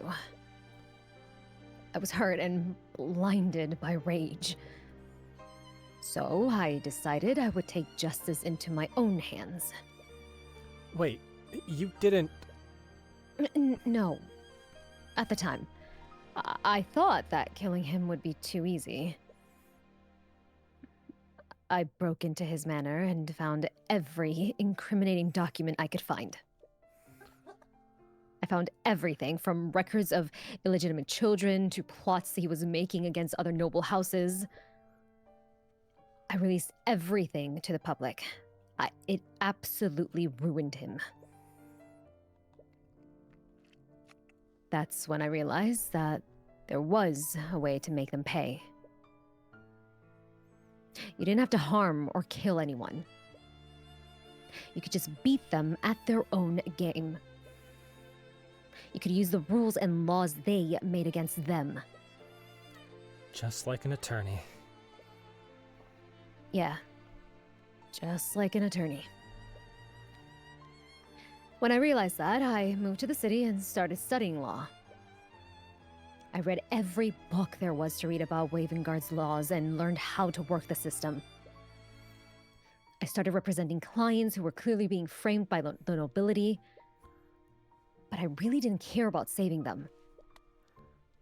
I just wanted to see the look on each noble's face when I implicated them with irrefutable evidence. But it got more difficult. As I started punching higher, the nobles got smarter and more influential. I continued to acquit my clients, but the trials got closer and closer each time. But I was arrogant and I felt invincible. I thought that no matter what happened, justice would prevail. And then, your mother's case happened.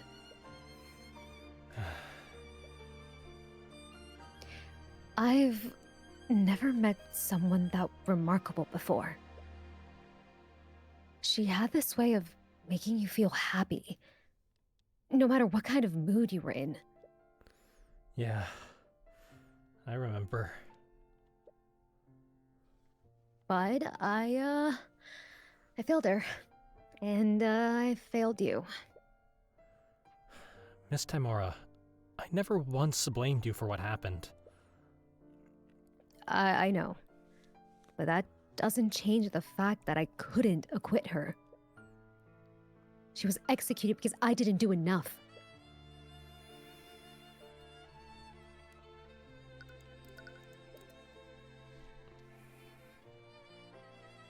When you asked me to train you to be an attorney, I was blinded by my desperation.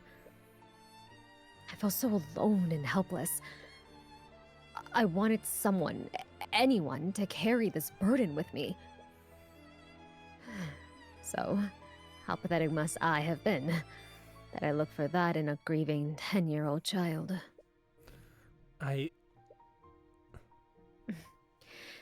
When I looked at you, all I wanted to see was myself. I saw a hurt and broken person who wanted revenge on the nobility. But I was too self-centered to realize that you were nothing like me. You care about people, and you cared more about saving your clients than harming the nobility. I think I knew all along, but I just refused to see it. Maybe you were right about me. What? Maybe I was just using you to make myself feel better. I took you from your home and forced you to dedicate your life to my dream. Maybe I never really cared. If I did care about you, would have never pulled you into this life like this.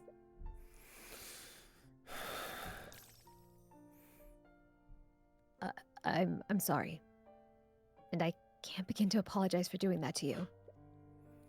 The eye shows that her feelings are genuine. But does that even matter at this point?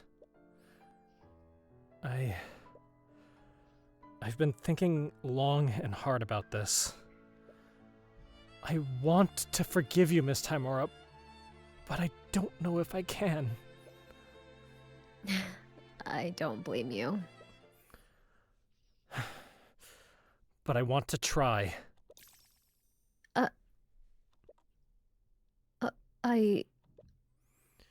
She looks away from you for a moment as she wipes a single tear. Miss Timora. No. Don't call me that. What? If you can truly find it in your heart to forgive me, I want things to be different this time. I'm not your superior nor your mentor anymore.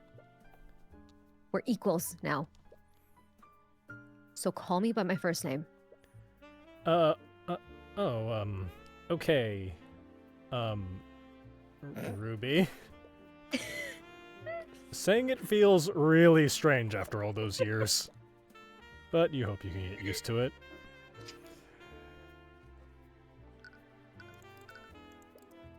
Right. I almost forgot the entire reason why I came here. What is it? I didn't just come here to reconcile. I actually need your help with something. Okay. I need you to help me speak to the Eye Taker. Tyrion. I know, considering the circumstances, it would probably strain your partnership with him even more. Tyrion. But if you just tell me where he is, I'll do my best to make sure it doesn't get traced back to you. Tyrion. The Eye Taker is dead. What? He died after you convicted Beatrice. He was lynched by a mob of civilians. What? Everyone's saying that it was some sort of retaliation from House Freyga. Didn't you notice that he didn't send anyone after you? But Eris said... Wait a minute. By the way, is your father still... Oh, if you're worried about him, we've already had a conversation about you. I don't think he'll be accosting you anytime soon. Thank you. Then why would Eris say that? Eris? Who's Eris? What? You've met her before. She has long black hair and she wears a black dress. I suppose she really likes black. But anyways, she's the Eye Taker's daughter. Tyrion. The Eye Taker's daughter has red hair. What? She was there when we spoke to him during Beatrice's trial. That's right. What are you talking about? She was never at the meeting. What? What is going on? She was clearly there. If it weren't for her intervention, the Eye Taker would have attacked at that very moment. Why are you remembering things differently?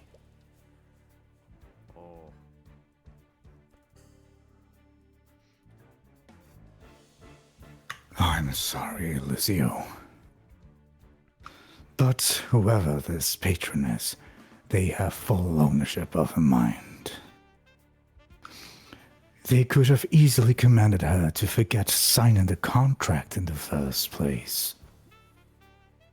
That's probably why she can't remember what happened during the massacre. Ugh. No. Tyrion, what's wrong? Why are you looking at me like that? A part of you really hopes that you're wrong about this.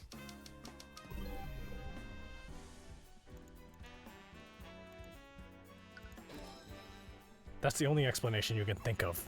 But why? Her memories seem intact, except for her memories of Eris. Since her disappearance, you've highly suspected that she was involved in this. Not only was she at the scene of the crime, she went missing at the same time that Beatrice did. But you never thought to ask one question.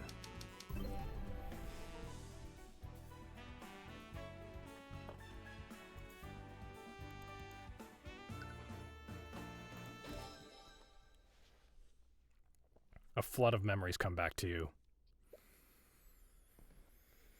Warriors such as I must hone and develop our senses to survive in battle. Eventually, we developed the ability to sense enemies and anticipate danger. I've heard that such senses are heightened when in the presence of extraplanar entities. I thought those stories were complete hogwash until I met you and Beatrice Freyga's familiar.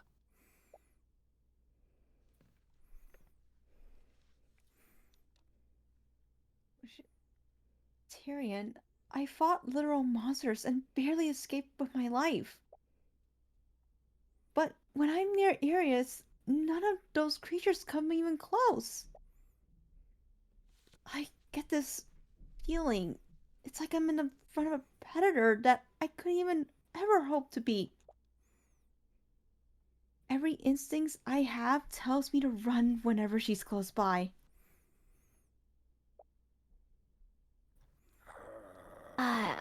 terribly sorry. He's not usually like this. Oh, it's to be expected. I'm not sure why, but animals have always disliked me. You don't say. There's still very little you know about demons. So what's to say that one can't take the appearance of a human? But it's still a long shot. But there is one way to find out for sure. Tyrion, talk to me. What's wrong? Ruby, I'm about to do something stupid. If jeez. If I fall unconscious, I need you to call Celeste and tell her to contact Lord Asclepius or the Archduke. What? If you're wrong about this, there's no way either of them will get here in time. But it's already late and the trial resumes tomorrow. You can't waste any more time traveling to either of their locations. Eris, Illmater, wherever and whatever you are, by the eye of Horus, I issue upon you a divine edict. Release thy guards and manifest your blood contract with Ruby Tymora.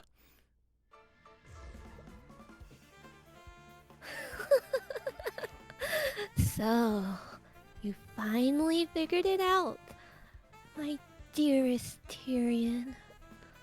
This entire time, I've been chasing you. You have. It's been so entertaining watching you scramble around. You've been making contracts with people across Wyverngard. You took control of Aria and Beatrice. But why? Why would you want to do any of this?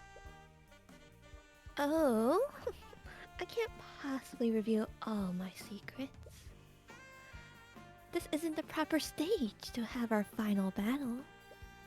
You... But I suppose that you've come this far. So, how about I give you a little gift?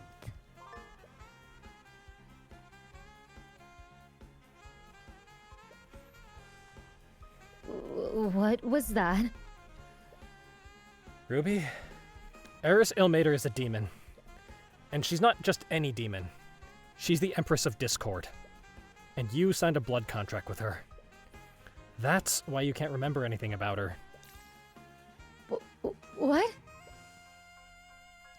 Tyrion, I swear on my life that I didn't know anything about this. I know. She probably tricked you into signing this. Just like she tricked Aria. Aria? What does the prosecutor have to do with this? Come on, you two. I know things are kind of intense, but there's no time. There's no need to. What are you holding? Is that a blood contract? Celeste. Eris is the Empress of Discord. What? Surprise! It was her the entire time! She tricked Aria into signing a blood contract with her. And she probably controlled her and Beatrice to orchestrate the entire massacre.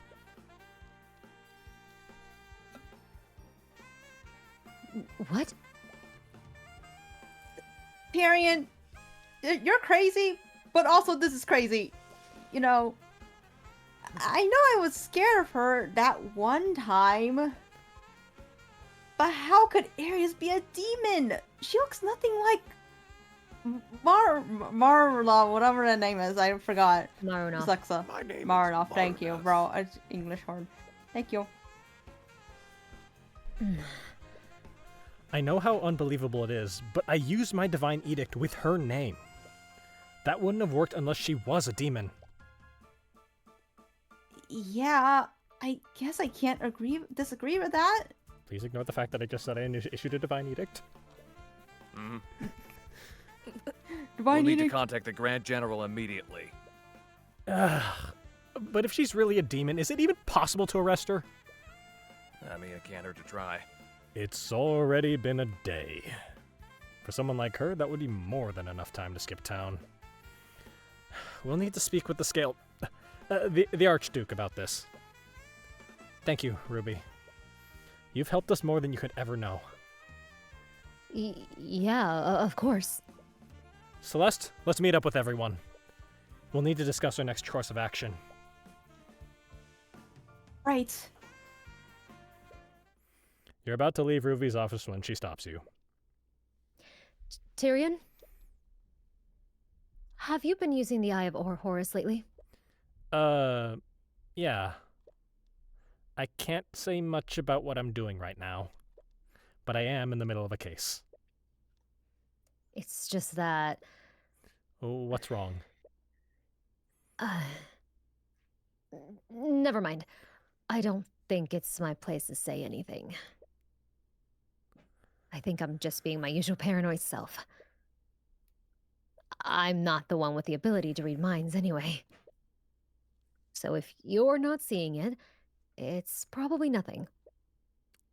Okay. I know you can't tell me what you're doing. And I have no idea what could possibly involve the Kingsguard, Steelwind, and the Empress of Discord. But... just stay safe, okay? You're the only family I have left. I will. I promise. Thank you. You finally found the lead you've been looking for. But you're not sure where this will take you. Knowing what you know now, you're almost a little afraid of what might happen. Who is Eris? Why would she go through the trouble of orchestrating any of this? She not only impersonated the Eye Taker's daughter, she also pretended to be your friend. What's her goal in all of this? Hopefully, tomorrow will finally bring you the answers you're looking for.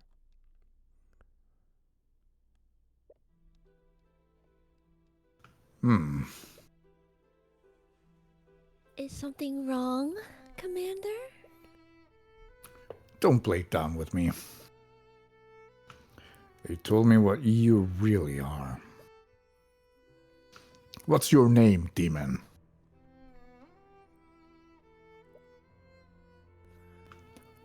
Why would you just deliver yourself to our doorstep?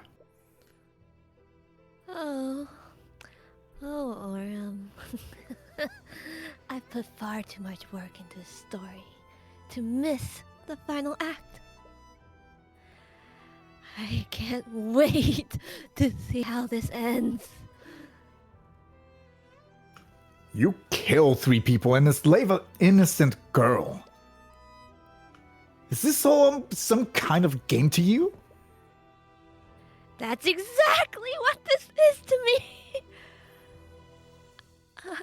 I'll admit, looking back, it does feel a bit derivative. But I think I've done enough to differentiate myself from those that came before. It's a shame about the timing of it all, though. You're goddamn insane. I think that they should also update your age right there. I don't think you're 16. What are you talking about? I'm totally 16. That took you long enough to notice. I guess the oafish Inquisition commander does have some observational skills after all. Whatever. You just better not try anything. You know I can't lie, so I'll reassure you. I promise I won't harm anyone while I'm in this prison.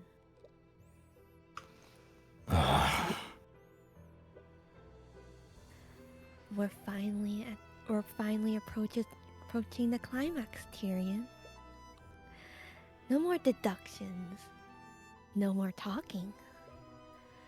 No more god-awful teasing when we both know who was really behind this.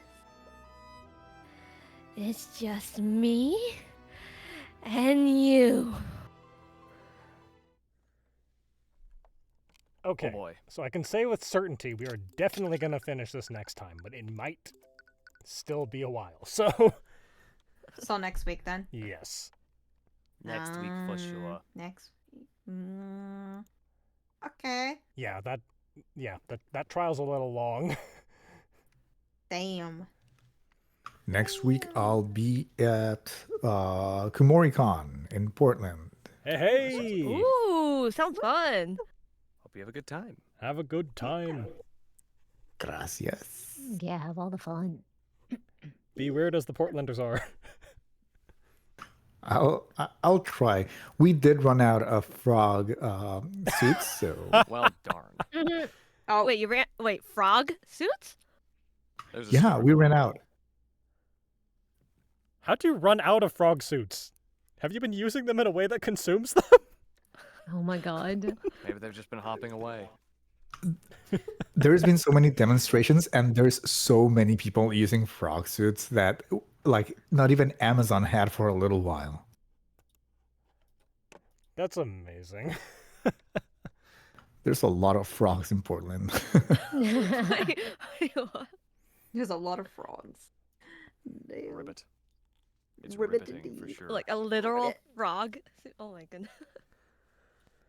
Yeah, like, if you look frog suits Portland, you'll probably see like a bunch of people just out there doing demonstration Anthropomorphic frog stuff. Suits doing what they do.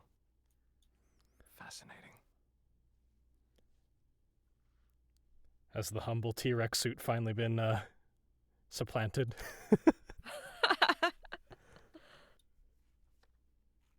The king's throne has been usurped. Long live the frog. The meteor has struck. The T-Rex is irrelevant. And there are like signs like frogs together strong and whatnot. Oh my god. Amphibians ascend.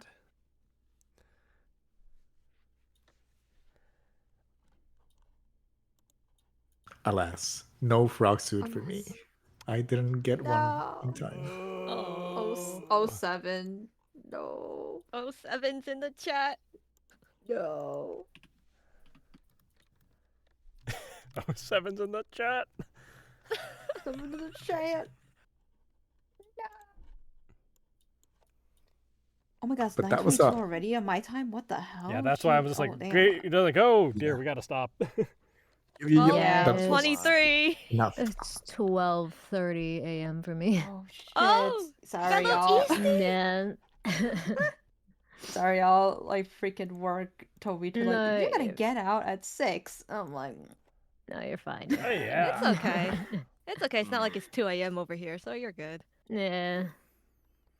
no. Alrighty then. There will be in a couple hours. Yeah. On that That was end, fun though. let us It was fun. finish out for today and then finish this whole thing. Let's Yeah. go. Next Heck Saturday. yeah. Time. Nice. been- Yeah. It's been so fun, Ryan. Thank you. It's been Heck fun. yeah. Thank you. Thank Been a fun you. time for sure. Thank Yeah. you. Oh my god, Ryan's in the game. Let's go. Oh, Ryan Cannon, let's go. Let's go. As a dead Oh guy. my God. As a Oh. nigga, yeah. My son I mean, is hey, dead. it's something. You must have Credit to credit. forgotten after you played through the game to read the lines. I did do that initial read through and I forgot that showed up. Oh my gosh, I can't wait to clip that later. Remember Just the hell? Delightful. Exact spelling too. Yup. Holy crap. Alrighty. me. All right. I'm gonna Okay. call it as well. I'm I'm heading gonna Yes, call out. it. yes. Yeah. Please call it if you must. Thank you guys. Yeah. Thank you, How thank much you. is- I'll keep an eye out if we're gonna be doing it next week. All right. Thank you More likely guys. than not, yes. Yeah. Have a good night. Okay. y'all. All right. Good Cool. Cool. Cool. night. All Take care, right. everyone. Good night. Have a Good good night. Sleep night. well. Night. All right. Now,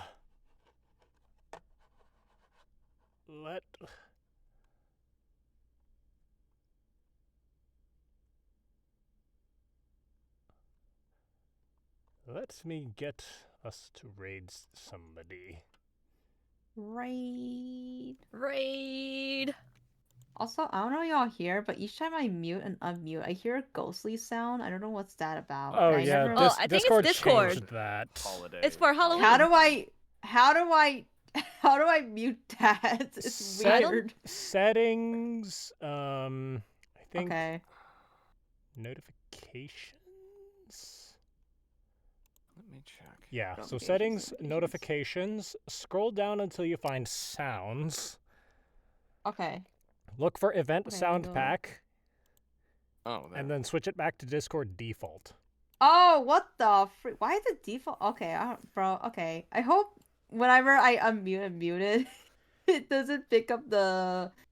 I don't know if it hears the Halloween sounds. Because they feel like they must impose the Halloween sounds on us. Damn. They would be Making us spooky. be I was just like, festive. Bah, bro, I thought humbug. it was my headphones. I thought my headphones being all buggy all of a sudden. So. Oh man. That's kinda Forced scary. festivities. Humbug, I say, humbug. Bro, I'm gonna become sick before that, babe. Hopefully not. But like Hopefully not. for the spookiness. Knock on wood. Knock on wood. Knock on wood indeed. Oh man. Okay, I'm gonna head out actually. I had to Yep. go sleep for work tomorrow. I had to wake Yes, up like yes. 6 If you, a.m. if you must, so... go. Goodbye. Yeah, okay. Good night. Bye. Sleep Nice well, to Meg. you next. Thank you. Next Saturday. Yep. Woo! For the conclusion. Okay, bye. Yes, for the thrilling conclusion. conclusion. Okay, boy. The epic finale. Stay tuned for the next episode. Now, The final confrontation. as for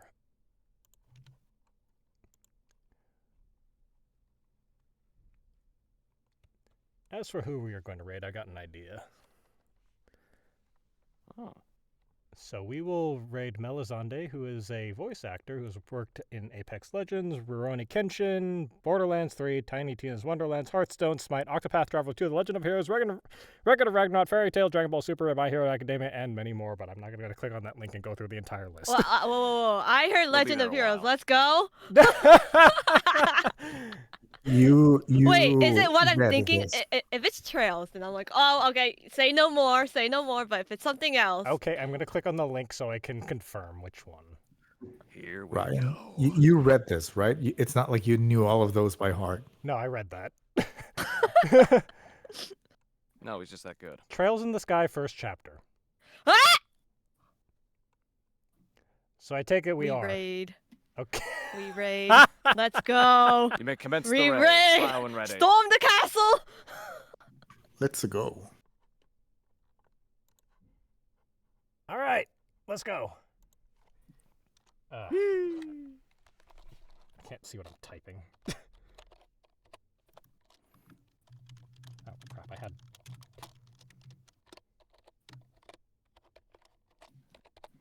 Did I spell that right? I hope the all caps doesn't, like... Okay.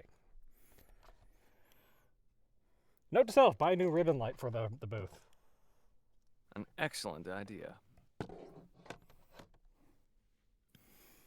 So, thank you everybody for joining us today. We are out for the evening. Tune in next week for the final episode.